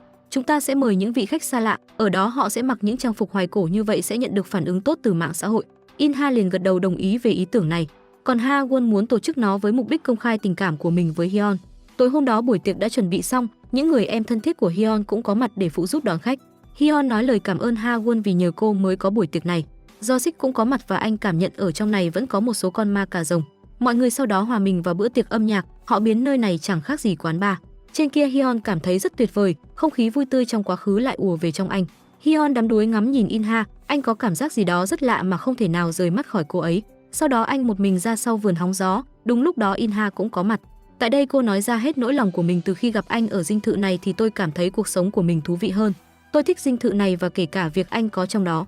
Vậy nên anh cân nhắc lại điều kiện trao đổi đi, thay vì rời khỏi đây thì anh nên dùng một điều kiện trao đổi khác. Khi hai người trở lại bữa tiệc, mọi người trong đó bỗng nhiên gọi tên Inha. Tất cả coi cô như là tâm điểm của buổi tối hôm nay. Inha thật sự bối rối trong tình cảnh này. Đúng lúc đó Hyun nắm lấy tay cô kéo vào trong trước sự ngỡ ngàng và khó chịu của Ha-won. Ngay sau đó Hyun muốn mời cô nhảy một bản nhạc cổ điển. Mặc dù có hơi bỡ ngỡ nhưng cô không thể nào từ chối. Cứ như thế cả hai hòa quyện vào từng giai điệu. Hai đôi mắt say đắm hướng về nhau, họ như thể là một cặp tình nhân. Bên kia Ha-won tỏ ra rất khó chịu và Josik cũng có cùng tâm trạng. Bữa tiệc mà cô muốn thổ lộ tình cảm với Hyun giờ đây nó đã trở thành nơi dành riêng cho hai người bọn họ. Ha-won tức giận đẩy ngã những chiếc ly rồi ỏng ẻo rời khỏi bữa tiệc trước sự sửng sốt của tất cả mọi người. Inha thấy thế nên liền chạy theo để giải thích. Ha-won cho rằng Inha đã cướp đi Hyun của cô. Cả hai có tình cảm với nhau nhưng cô luôn tỏ ra với bộ mặt đầy giả tạo. Cô thật sự xem tôi là con ngốc sao? Cô thật sự đã chọc nhầm người rồi đấy. Tôi sẽ cho cô biết thân phận của tôi là như thế nào. Đúng lúc đó Josik và Hyun cũng có mặt. Josik bênh vực Inha vì anh cho rằng cô ấy chẳng có lỗi gì trong việc này cả. Ha-won nói những lời khiêu khích trước mặt Inha. Thích thật đấy, có nhiều đàn ông bảo vệ cô thế cơ à? Hyun cũng chạy theo Ha-won để hỏi cô về cách hành xử đó. Cô nói rằng chả phải anh bảo tôi đợi anh một chút nữa mà anh bảo nhất định sẽ giữ lời hứa mà. Tôi không muốn mình trở thành tiểu tam. Nói xong lời đắng cay thì cô liền rời đi. Ngay sau đó Josik muốn nói chuyện với Hyun, anh trách móc Hyun về những hành động đó làm Inha cảm thấy khó xử. Đồng thời anh cũng muốn Hyun nên rời khỏi dinh thự này đi, đừng khiến Inha phải dao động trong vô ích. Vào trong nhà, Hyun xin lỗi Inha vì sự việc đó khiến cô cảm thấy khó xử. Cô cho rằng anh nên nói những lời này với Ha-won thì tốt hơn, với phương diện của cô ấy thì thấy bực tức là điều dễ hiểu. Cô ấy là người mong chờ bữa tiệc này hơn ai hết mà. Hyun nói rằng bây giờ tôi chỉ để tâm đến cô, tôi chẳng biết vì sao lại như vậy. Như lần đầu tiên tôi khiêu vũ với một người mà lại có nhiều cảm xúc như vậy. Trở về phòng, Inha nằm thao thức về những chuyện đã diễn ra. Cô cũng không thể nào hiểu được bản thân mình đang nghĩ gì. Trong lúc đó bên kia Hyun có cùng tâm trạng đó. Ông Kang Nam cũng có mặt để trách móc anh về những hành động đó. Tại đây ông Kang Nam tiết lộ lý do mà ông đã truyền cho anh bí quyết trở thành người vì ông là người có lỗi trong việc này. Chính ông là người năm đó bắn chết Ha-sun vì ông mà anh mất đi người mình yêu. Ông thật sự rất hối hận về việc đó. Chính vì vậy mà ông đã làm mọi cách để giúp anh trở thành người. Hyun rất tức giận khi biết được sự thật nhưng chỉ biết ôm nó trong lòng mà chẳng thể làm gì hơn. Sáng hôm đó Josik muốn gặp Inha để nói chuyện, anh hỏi về mối quan hệ giữa cô và Hyun. Inha liền phủ nhận điều này, cô cho rằng cả hai không hề có mối quan hệ nam nữ hay gì với nhau. Ngay sau đó Josik lấy ra đoạn video cho cô xem cảnh Hyun dùng tay để nhấc bổng chiếc ô tô lên. Đến đây Inha không còn giấu được nữa, cô tiết lộ rằng anh ấy là một con ma cà rồng. Nhưng anh ấy không hề xấu xa như mọi người nghĩ, đồng thời cô muốn Josik giữ kín bí mật này và cô sẽ giải thích với anh sau. Josik vẫn không thể nào hiểu được tại sao Inha lại muốn bảo vệ một con quái vật như thế. Bên này Man-hee tìm gặp Ha-won để nói về Hyun. Anh ta tiết lộ rằng bức chân dung của cô gái đó là mối tình đầu của anh ấy. Đó là lý do mà Hyun luôn muốn trở thành người. Ha-won rất bất ngờ trước lời nói đó của Man-hee. Cô tự hỏi anh ấy thật sự không phải con người sao? Ngay sau đó Ha-won liền gọi cho Hyun, cô bây giờ đang ở quán bar và có vẻ đang rất say. Inha nghe vậy nên bảo anh đến đó xem thử sao. Khi đến nơi anh thấy Ha-won đang rất say và nói năng lung tung nên anh liền đưa cô ấy về nhà. Bên kia Inha vẫn đang trông ngóng Hyun nhưng đến nửa đêm rồi mà vẫn chưa thấy bóng dáng của anh. Sáng hôm sau khi tỉnh dậy thì Ha-won thấy Hyun đang ở đây. Cô tiết lộ với anh rằng bản thân đã biết hết mọi chuyện rồi. Cô lấy bức chân dung của Ha-sun ra cho Hyun xem. Anh đang tự hỏi tại sao nó lại nằm trong tay của Ha-won cơ chứ. Cô hỏi rằng có phải bức tranh này là vẽ tôi đúng không? Hyun nói rằng khi nhìn thấy nó liệu cô có nhớ ra điều gì không? Cô không trả lời câu hỏi đó nhưng lại đưa ra một yêu cầu, cô không muốn anh và In-ha sống chung trong dinh thự đó. Vậy nên anh hoặc cô ấy sẽ phải rời đi. Hyun liền phản đối điều này, anh không thể làm theo yêu cầu của Ha-won được. Tại đây Hyun cũng khẳng định với Ha-won, người mà tôi luôn chờ đợi là người cho tôi biết thế nào là tình yêu, chứ không phải là người chỉ có vẻ ngoài giống Ha-sun. Hyun thẫn thờ bước đi khi trong đầu chứa rất nhiều suy tư. Anh đang muốn gạt đi hết hình bóng của Ha-won. Thứ anh muốn là một người khiến con tim anh đập loạn nhịp chứ không phải là thân xác của cô ấy. Đúng lúc đó In-ha cũng đang đi tìm anh, cô tỏ ra rất lo lắng khi hôm qua đến giờ anh vẫn chưa về nhà. Nhìn cô ấy đứng chửi bới mình nhưng anh lại có cảm giác rất vui và an toàn. Hyun từ từ tiến về phía In-ha với nụ cười tươi trên môi. Anh định ôm cô nhưng đột nhiên cơn đau đầu xuất hiện, sau đó anh gục ngã và ngất lịm đi. In-ha thật sự rất hốt hoảng trong tình cảnh này, cô không biết phải nên làm gì cả.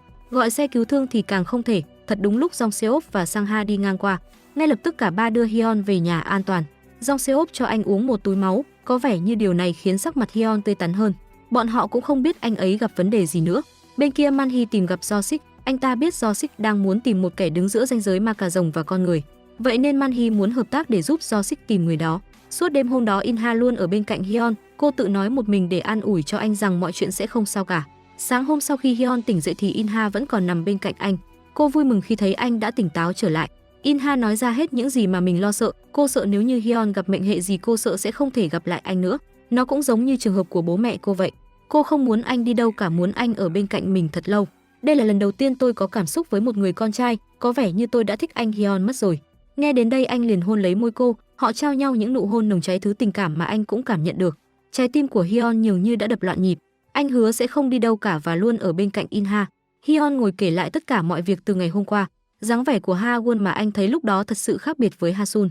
Đó là lý do mà anh từ chối thẳng thừng cô ấy. Trong lúc thẫn thờ bước đi với bộ dạng lạc lối thì In-ha lại có mặt đúng lúc. Cảm giác của anh lúc đó như được cứu rỗi khỏi màn đêm mịt mờ. Anh thật sự mừng rỡ và an tâm khi gặp cô. Hai người tiếp tục trao nhau những nụ hôn nồng cháy. Bất ngờ Jong Seop và Sang Ha lại có mặt đúng lúc phá bầu không khí màu hồng rực rỡ này. Cả hai đến vì lo cho sức khỏe của anh, khi thấy anh đã ổn tất cả đều rất vui mừng. Tại đây hai người muốn được ở lại nhà khách này để làm việc. Một mặt là không có việc làm, mặt khác là để chăm sóc Hyun nếu như anh ấy lại xảy ra tình trạng đó.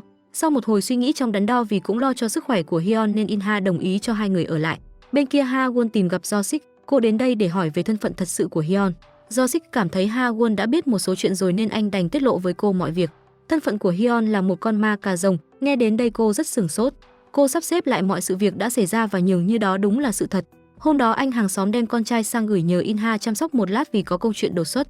Cô đành miễn cưỡng chấp nhận. Sau đó cô cùng Hyun dẫn cậu bé đến khu vui chơi giải trí. Tất cả đều hóa thân như những đứa trẻ. Lần đầu tiên Hyun đến đây anh được trải nghiệm rất nhiều thứ mới mẻ. Đến một con ma cà rồng như anh cũng phải sợ hãi khi khám phá khu nhà ma cũng như con người thôi. Trở về nhà In-ha nói đến chuyện sẽ trao cho Hyun dòng máu của mình. Cô thật sự rất muốn giúp anh đạt được ước nguyện trở thành người. Vậy nên In-ha quyết định chọn cái mốc 100 ngày kể từ khi gặp anh để làm việc đó. Hôm đó cô muốn mời cả bạn bè của anh đến tham dự, nó như thể là một bữa tiệc sinh nhật. Vì đó là ngày mà anh được tái sinh trở thành người, sẽ có bánh kem và thổi nến. Cô hỏi anh có hối tiếc khi trở thành người không? Vì lúc đó anh sẽ không còn bất tử được nữa. Hyun cho rằng không hề một chút nào, nếu trở thành người tôi sẽ ăn thỏa thích những món ngon lành, đặc biệt là được yêu bằng con tim loạn nhịp. Anh hướng ánh mắt về phía In-ha như thể là người mà anh mong đợi nhất sau khi thành người.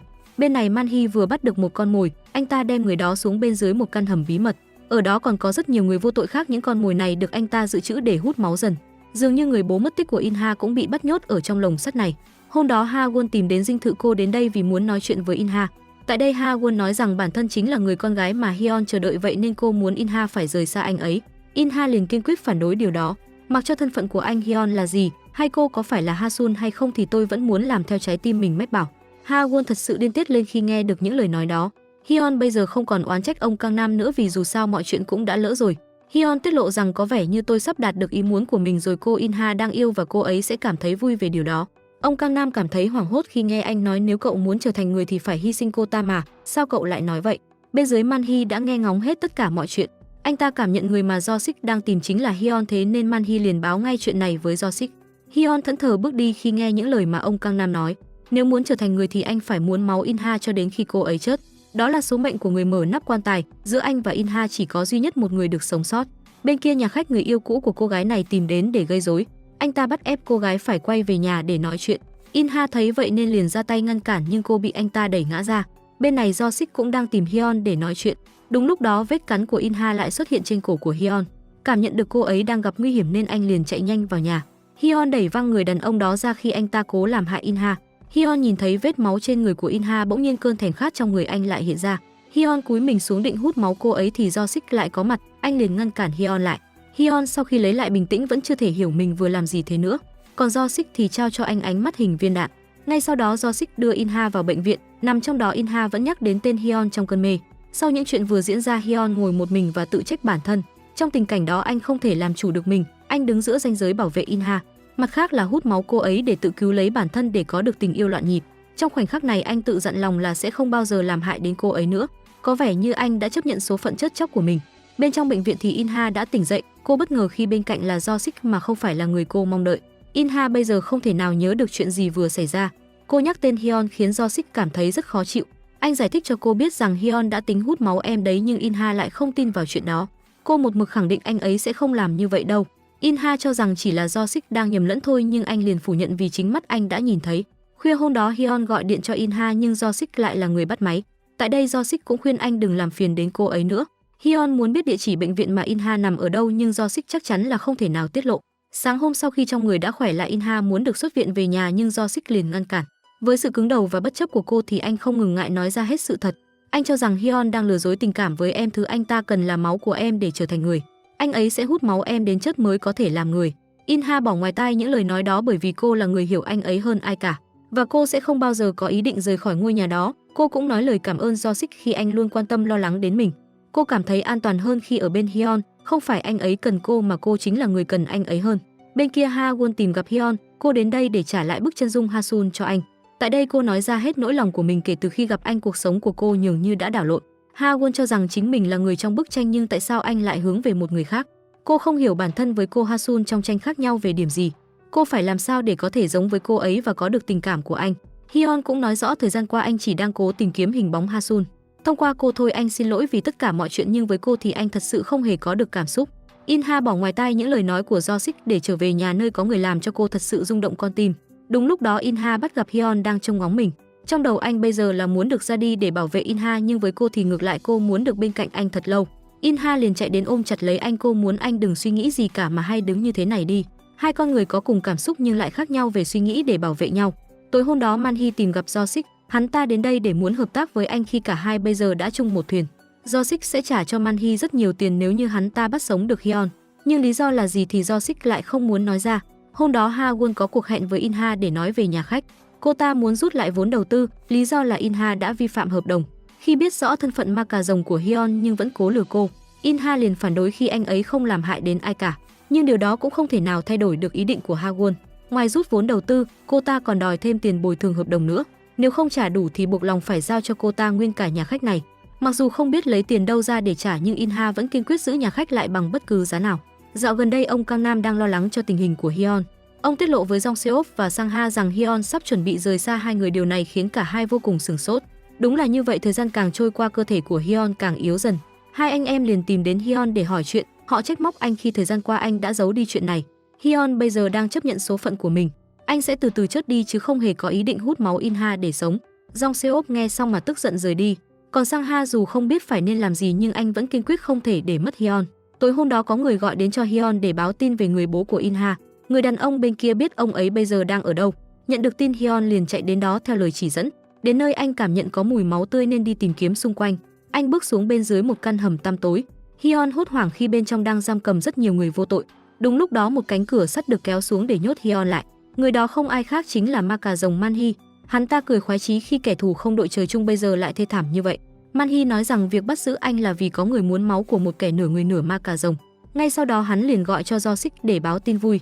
Bên kia Do-sik tức tốc tìm ngay đến đó. Hyun nhiều như bất lực trong việc bẻ gãy khung cửa sắt, vì siêu năng lực của anh bây giờ đã yếu dần theo thời gian. Đúng lúc đó Man Hee nghe thấy tiếng động lạ bên ngoài nên liền ra kiểm tra. Vừa mới mở cánh cửa ra thì bị Jong Seop túm lấy cổ. Joe với Sang Ha sau đó cũng có mặt nhưng Jong Seop không phải là đối thủ của hắn ta. Hai bên sau đó lao vào đánh nhau nhưng có vẻ Man Hee mạnh hơn so với những gì họ tưởng. Sang Ha và Jong Seop sẽ cầm chân hắn ta để Joe vào bên trong giải cứu Hyun. Sau khi phá khóa cho anh thì cô giải cứu tất cả mọi người trong đó, nhưng bố của Inha không chịu rời đi. Đến khi Hyun vào dìu dắt ra, lúc này ông ấy nhận ra Hyun là người mà tổ tiên ông phục tùng. Ngay lập tức cả hai liền chạy ra ứng cứu cho Jong Seop và Sang Ha bên ngoài. Hai người không thể nào đánh trả được Man-hee vì hắn ta quá mạnh. Hyun có mặt kịp thời mà siêu năng lực của anh đã trở lại. Anh cho hắn ăn một cú đấm như trời giáng nhưng Man-hee cũng không phải dạng vừa mà là dạng rộng ra. Hắn đáp trả bằng một cú đấm khiến Hyun lăn ra nền đất. Cảm thấy một mình không thể chống chọi với tất cả nên Man-hee ngậm ngùi đành phải rời đi. Ngay sau đó bố của In-ha cũng tiết lộ thân phận cho Hyun biết. Ông chính là hậu duệ của quản gia Do, người đang bảo vệ căn dinh thự cho anh hiện tại. Hyun vui mừng khi đã tìm ra được ông ấy. Thời gian qua anh đã bỏ ra nhiều công sức để tìm người bố mất tích của In-ha. Ông rất bất ngờ khi biết cô con gái đang ở trong dinh thự. Một lát sau Do-sik tìm đến ngôi nhà bỏ hoang, anh bước xuống căn hầm khi xung quanh đầy mùi máu, nhưng chẳng thấy Man-hee hay là Hyun ở đâu cả. Nhìn cảnh tượng này có vẻ như anh cũng hiểu ra điều gì đó. Bên kia mọi người đang đưa ông về dinh thự nhưng khi gặp lại bố mình thì In-ha lại chẳng có vẻ gì là mừng rỡ. Hyun liền xin phép rời đi để hai người có thể nói chuyện sau nhiều năm xa cách. Ông cảm ơn In-ha vì cô đã lớn khôn và khỏe mạnh, đồng thời ông cũng xin lỗi vì không thể trở về sớm hơn với con gái. In-ha vẫn đang còn rất oán trách bố mình vì đã bỏ rơi cô trên. Cô nói với ông rằng sao không tiếp tục sống như đã mất rồi đi mà lại tìm về đây để làm gì. Ông giấu đi chuyện bị Man-hee bắt cóc vì ông không muốn cô phải lo lắng đến người bố này. Thật tâm ông không hề bỏ rơi hai mẹ con In-ha nhưng ông không biết phải nên giải thích như thế nào để con gái hiểu. In-ha trách móc Hyun về việc tự ý tìm bố giúp mình. Cô không muốn tìm một người đã bỏ rơi gia đình nhưng Hyun khẳng định ông ấy không phải là người như thế. Ông ấy vẫn còn rất yêu cô và lo lắng cho cô. Hyun khuyên In-ha nên tha thứ cho ông ấy nhưng cô cho rằng đã quá trễ để làm điều đó. Sáng hôm sau bố In-ha kể hết mọi chuyện cho Hyun biết về những năm tháng qua ông trải qua. Tên Man-hee đó đã tiếp cận ông nhiều năm trước để mua lại dinh thự này. Vì truyền thống mà tổ tiên bao đời bảo vệ nó nên ông nhất quyết không muốn bán. Ông vốn đã nợ nần nhiều nên đôi khi cũng có chút lay động nhưng rồi cuối cùng ông vẫn lựa chọn bảo vệ dinh thự. Ông tin rằng việc bảo vệ nó với tư cách quản gia cuối cùng là cách để bảo vệ gia đình cũng như là đứa con gái duy nhất. Rồi một ngày tên ác quỷ đó đến và bắt ông đi, hắn đã giam nhốt ông trong căn hầm đó suốt 5 năm qua. Ở đó ông chỉ biết tự giữ mạng sống trong khi để hắn hút máu mình. Khi cận kề với cái chết điều mà ông luôn nghĩ đến luôn là gia đình. Bên kia In-ha đã nghe hết mọi chuyện, cô cảm nhận rằng thời gian qua bản thân đã trách lầm người bố tội nghiệp của mình. Cô khóc nghẹn khi nghe những gì mà ông ấy kể hay những gì mà ông ấy đã chịu đựng để được sống tiếp. Không lâu sau đó ông Song hay tiếp tục tìm gặp In-ha, ông đến để nói lời xin lỗi, vì ông biết con gái vẫn đang rất giận mình. Khi nghe những lời xin lỗi tận đáy lòng của bố thì In-ha không thể kìm được nước mắt trong khóe mi nữa. Cô cũng nói ra hết nỗi lòng của mình rằng cô thật sự rất nhớ ông. Sau đó hai bố con ôm chặt lấy nhau trong cơn nước mắt, xa cách người thân là điều mà hai người không hề mong muốn. Hôm đó Hyun ngắm nhìn cái cây khô héo này, anh nhớ về những kỷ niệm đẹp giữa anh và In-ha. Anh đang nghĩ đến chuyện phải ra đi để bảo vệ cô ấy. Đúng lúc đó In-ha lại xuất hiện với cái ôm ở phía sau. Cô cảm ơn anh vì đã cứu lấy bố mình, cô ôm chặt đến nỗi không để cho anh có khoảng trống cử động. Tất cả những chuyện mà cô gặp phải thì anh luôn có mặt đúng lúc để giải quyết mọi thứ. Tại đây một lần nữa cô muốn anh chọn ngày để hút máu mình. Anh bối rối khi nghe đến đó, anh ngập ngừng việc đó e rằng sẽ hơi khó. In-ha liền hỏi lý do nhưng anh lại không thể nói ra. Anh dùng nhiều lời biện minh để hoãn lại việc làm đó. Ha-won biết được tin Ha-won đòi lại vốn đầu tư nên anh tìm gặp cô để nói chuyện. Anh hứa bản thân sẽ rời đi thế nên đừng làm khó In-ha nữa. Nhưng người mà Ha-won muốn phải ra đi là cô ấy chứ không phải là anh. Thứ mà Ha-won muốn là dinh thự đó và cả Ha-won nữa. Dù cho Hyun cố cầu xin nhưng cô ta chẳng có vẻ gì là buông tha. Hôm đó Sang-ha tìm gặp bố In-ha để hỏi về số vàng bị đánh cắp. Nghe đến điều này ông thật sự rất bất ngờ và cũng không hề hay biết gì cả. Sang-ha đến chỉ để biết vậy thôi vì người mà anh nghi ngờ nhất bây giờ đã được loại bỏ. Trong lúc buồn bực vì không biết lấy tiền đâu ra để trả cho Ha-won, bất ngờ In-ha nhận được tin mọi việc đã được giải quyết ổn thỏa và người giúp cô không ai khác lại là Do-sik. Anh luôn âm thầm giúp đỡ cô mà không bao giờ nói ra. Do-sik cho rằng việc mở nhà khách cũng là định hướng của anh, vậy nên bản thân anh có một phần trách nhiệm trong đó. Dù là trước đây hay bây giờ khi đứng trước cô thì tình cảm của anh vẫn luôn là như vậy. Tối hôm đó Hyun lại lên cơn đau rồi gục ngã. Cùng lúc đó In-ha cũng có mặt, cô phát hiện trên tay anh có rất nhiều vết bầm tím. Cô gặng hỏi nhưng anh lại cố giấu đi, vừa dứt lời tôi không sao thì anh lại ngã quỵ ra đó rồi ngất lịm đi. Mọi người sau đó liền đưa Hyun vào nhà để nghỉ ngơi. Tại đây In-ha hỏi Sang-ha và Jong Se-op về chuyện này, hai người không biết phải nên nói làm sao nữa. Họ muốn In-ha nên hỏi trực tiếp với anh ấy sau khi tỉnh lại. Bên kia anh thư ký mang đến cho Do-sik một thứ mà anh đang cần.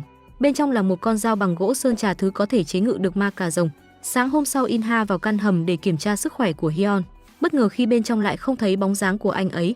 Cô chạy ra sau vườn cũng không có, cô liền gọi điện cho anh nhưng không thể liên lạc được. Đúng lúc đó Sang-ha và Jong Se-op thông báo cho cô biết anh ấy đã bỏ đi. Anh ấy đã đi chết rồi. In-ha thật sự không thể nào hiểu được những gì mà Sang-ha đang nói. Hai người sau đó cũng tiết lộ mọi chuyện cho In-ha biết anh ấy rời đi vì không thể nào hút máu cô cho đến chết được. Vậy nên anh ấy mới một mình đi tìm cái chết. In-ha sau đó đi khắp nơi để tìm Hyun. Cô vào cửa hàng điện thoại để muốn định vị điện thoại của anh ấy, nhưng vì không phải là chủ sở hữu nên họ không thể làm giúp cô. Bên kia những người em của Hyun vẫn đang ráo riết tìm anh nhưng không hề phát hiện ra một manh mối nào cả. In-ha lê thê bước về nhà với tâm trí trống rỗng.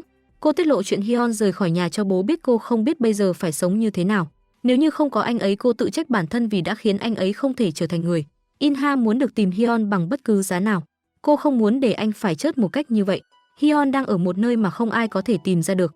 Anh thật sự rất nhớ Inha nhưng chẳng còn cách nào khác, con tim của anh bây giờ đã đập loạn nhịp.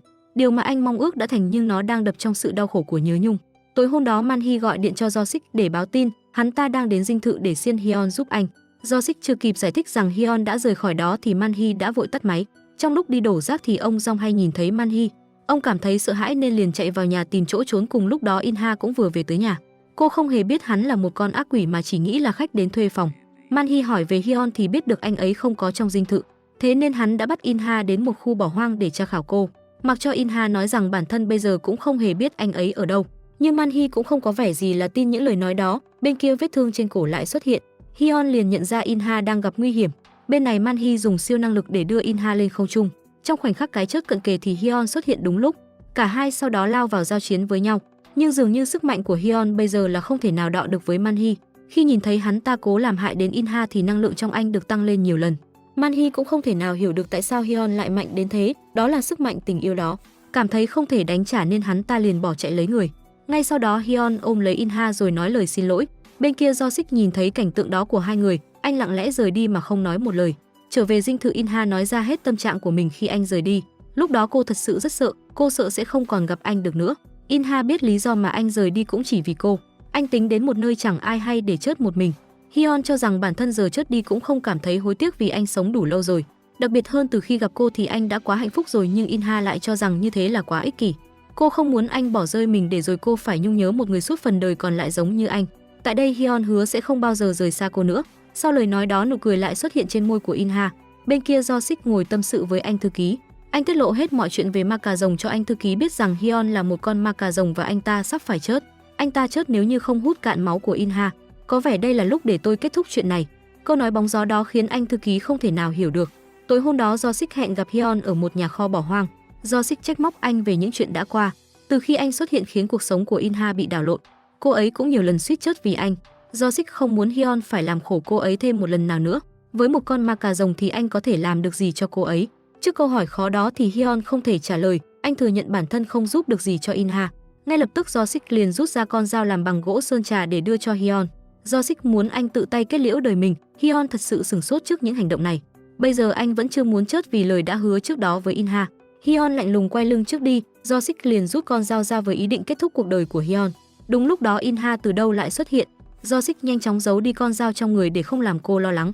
Hyun nói dối rằng bản thân đến đây để bàn bạc công việc nhà khách với Jo-sik. Sau đó cô kéo tay Hyun ra về. Sáng hôm đó Ha-won nhận được điện thoại từ Manhee. Hắn ta biết cô vẫn chưa có ý định từ bỏ dinh thự đó. Đồng thời hắn cũng biết Ha-won là người loan tin đồn có ma cà rồng trong dinh thự cho những người dân xung quanh biết. Nhưng Manhee không quan tâm lắm về chuyện đó. Thứ hắn muốn nói cho cô biết là Hyun sắp phải chết. Hyun tìm đến cửa hàng bán thịt lợn khiến mọi người hoảng sợ. Vì tin đồn anh là ma cà rồng đã có mặt khắp mọi nơi. Hyun đến đây không phải để phủ nhận điều đó. Anh tiết lộ rằng bản thân sắp rời dinh thự đó rồi, thế nên anh muốn mọi người không cần phải quá lo lắng. Đừng vì thân phận của anh mà khiến những người khác trong dinh thự phải khổ sở. Bên kia Ha-won tìm đến dinh thự sau khi biết tình hình của Hyun, nhưng không may anh ấy lại không có nhà. Tại đây Ha-won hỏi Inha về chuyện Hyun sắp chết có phải là sự thật không.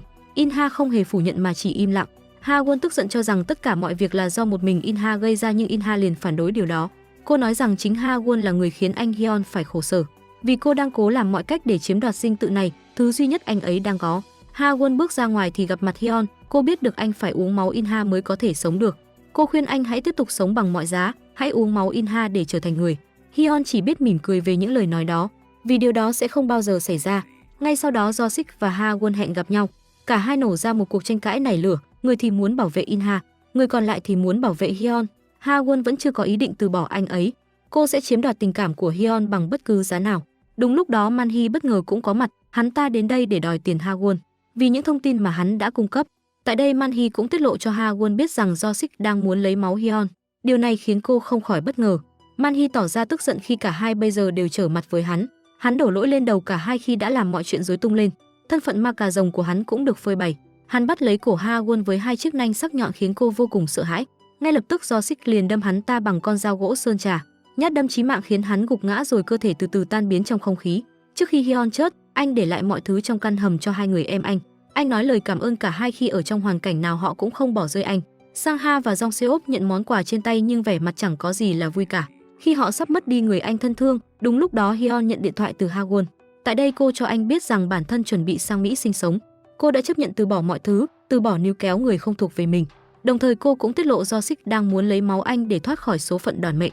Cô khuyên anh nên cẩn thận hơn với Jo-sik. Nghe đến đây Hyun thật sự rất bất ngờ. Ngay sau đó anh liền tìm đến Jo-sik để hỏi về chuyện đó. Jo-sik chỉ biết im lặng mà chẳng phủ nhận gì cả. Tối hôm đó trong lúc Hyun ngồi ngắm trăng thì ông Kang Nam lại xuất hiện. Ông đến đây để chào tạm biệt anh lần cuối. Anh nói lời cảm ơn ông vì nhờ ông mà anh có thể đến được đây. Ngược lại ông cũng nói lời cảm ơn anh, vì nhờ anh mà ông có thể biết được trên đời này lại có một thứ tình yêu bất diệt như vậy. Thời gian trôi qua cơ thể anh ngày càng yếu dần đi nhưng khi nhìn thấy In-ha anh liền che giấu đi cơn đau đó. Anh vẫn luôn tỏ ra vui vẻ tươi cười khi đối diện với cô. Trước khi rời khỏi thế gian này thì anh muốn cùng In-ha làm một việc, đó là cùng nhau đi du lịch. Ngay hôm sau cả hai chuẩn bị mọi thứ để lên đường. Trước khi đi Hyun chào hỏi Sang Ha và Jong Seop một lần nữa. Hai người em chí cốt không thể ngăn nổi những giọt nước mắt trên khóe mi. Trong lúc này nó như thể là khoảnh khắc cuối cùng mà họ được gặp Hyun. Anh cũng mong hai người em sẽ chăm sóc tốt cho In-ha. Nếu như anh không còn quay trở lại, cả ba liền ôm chầm lấy nhau trong cảm xúc dâng trào. Hyun chở In-ha đến một vùng biển xinh đẹp. Anh muốn khoảnh khắc cuối cùng của mình là được bên cạnh cô ấy. Cả hai tay trong tay dạo bước bên bờ biển. In-ha hồn nhiên nói rằng lần sau chúng ta lên núi nhé. Cô muốn được đi cáp treo lên núi cùng anh, muốn được cùng anh đi du lịch nước ngoài và còn nhiều thứ cô muốn làm cùng Hyun nữa. Nhưng cô đâu biết làm gì có lần sau vì hôm nay đã là ngày cuối anh bên cạnh cô rồi. Anh nói lời cảm ơn In-ha vì đã đánh thức anh dậy giúp anh biết được tình yêu là gì, con tim của mình loạn nhịp là như thế nào. In-ha có cùng cảm nhận chính nhờ anh mà cô bây giờ có thể yêu với con tim loạn nhịp. Ngay sau đó anh trao cho In-ha một nụ hôn ngọt ngào. Họ đứng giữa một vùng biển bao la và bầu trời hoàng hôn đầy thơ mộng. Tối hôm đó trong khi Hyun ngủ say thì In-ha vẫn luôn bên cạnh. Cô cầu nguyện cho anh nhanh chóng khỏe mạnh trở lại. Sau đó cô tự tay cắt những dòng máu của mình để cho Hyun uống. Cô hy vọng sáng mai khi anh thức dậy thì mọi chuyện sẽ tốt đẹp hơn. Những giọt máu đó làm anh nhớ về Ha-sun. Cùng với đó là những hình ảnh về In-ha xen lẫn. Anh chợt tỉnh giấc thì In-ha vẫn còn nằm bên cạnh. Anh cảm nhận rằng người con gái mà anh tìm kiếm luôn nằm trong tâm hồn của In-ha. Ngay sau đó anh lặng lẽ đưa cô lên giường. Anh ngồi bên cạnh cô để nói lời tạm biệt. Đôi mắt anh nhường như đã rơi lệ. Anh thật sự không muốn rời đi nhưng chẳng còn cách nào khác thoát khỏi hai chữ định mệnh. Ra bên ngoài nước mắt của anh bắt đầu tuôn ra. Anh nói lời xin lỗi In-ha vì bản thân đã không thể giữ lời hứa. Jo-sik sau đó cũng đến theo những gì mà hai người đã hẹn trong ngày mà Hyun tìm gặp Jo-sik. Anh muốn Jo-sik đâm mình trước lúc mặt trời mọc và hãy uống lấy máu. Điều mà Hyun mong muốn là để In-ha có được hạnh phúc. Anh tin tưởng Jo-sik là người có thể làm được điều đó thay anh. Jo-sik rút ra con dao rồi từ từ tiến về phía Hyun. Trong lúc định ra tay thì bên kia là tiếng gọi của In-ha. Sợ cô ngăn cản nên Hyun liền tự tay đâm chính bản thân mình. In-ha và Jo-sik rất hốt hoảng trong tình cảnh này. Hyun nói lời xin lỗi vì đã không thể nào giữ lời hứa sẽ luôn bên cạnh In-ha. Anh an ủi cô rằng rồi chúng ta sẽ được gặp lại nhau. Lúc đó anh sẽ là người tìm đến em. Hyun từ từ rời đi trong vòng tay của In-ha, cảm xúc trong cô không thể nào diễn tả được. Cô chỉ biết gọi tên anh trong vô vọng. Không lâu sau đó tang lễ của Hyun cũng diễn ra. Anh ngủ trong quan tài giúp anh tỉnh giấc đến với mọi người, rồi bây giờ phải ngủ trong đó để rời xa mọi người. Nhiều ngày sau ông Kang Nam tìm đến In-ha. Ông đến vì Hyun đã nhờ ông gửi cho cô một thứ, bên trong chiếc vali là rất nhiều thỏi vàng. Ông đã giấu đi số vàng đó vì thời gian qua có rất nhiều người nhắm đến dinh thự này. Khi ông định tiết lộ nơi cất giấu cho Hyun biết nhưng anh ấy lại không muốn ông nói ra. Việc cất giấu số vàng đó là lý do để anh có thể ở trong dinh thự lâu hơn. Nếu như dùng nó để trả nợ cho cô thì chắc anh ấy bị đá ra khỏi đó rồi. Bên kia Jong Seop đã mở lại tiệm mì cay, khách đông hơn rất nhiều so với những gì mà anh tưởng. Tất cả là đều nhờ đống vàng mà Hyun để lại giúp anh vung tiền mà PR thương hiệu cho quán. Jo-sik sau khi uống máu của Hyun thì đã xóa bỏ được lời nguyền. Anh khỏe mạnh như người thường và bây giờ rất hay đi làm các hoạt động thiện nguyện. Còn nhà khách của In-ha vẫn đang hoạt động tốt. Khách thuê phòng ngày càng đông hơn so với trước đây nhưng nỗi nhớ về Hyun thì không bao giờ nguôi. Mỗi khi cô nhìn vào cái cây khô héo đó, In-ha vẫn thường hay lui tới căn phòng của Hyun. Mọi thứ trong này gọn gàng và sạch sẽ, nó như thể là anh đang sinh sống ở đây vậy. In-ha bước ra khỏi căn hầm, cô nhìn thấy hình bóng Hyun ở một vị trí quen thuộc. Anh không mất cảm giác như chưa hề có cuộc chia ly vì anh đang sống trong tâm trí của cô và đang quanh quẩn trong dinh thự xinh đẹp này.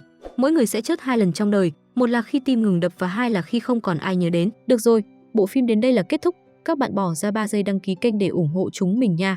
Cảm ơn các bạn đã đón xem kênh của chúng mình. Hẹn gặp lại mọi người trong bộ phim tiếp theo.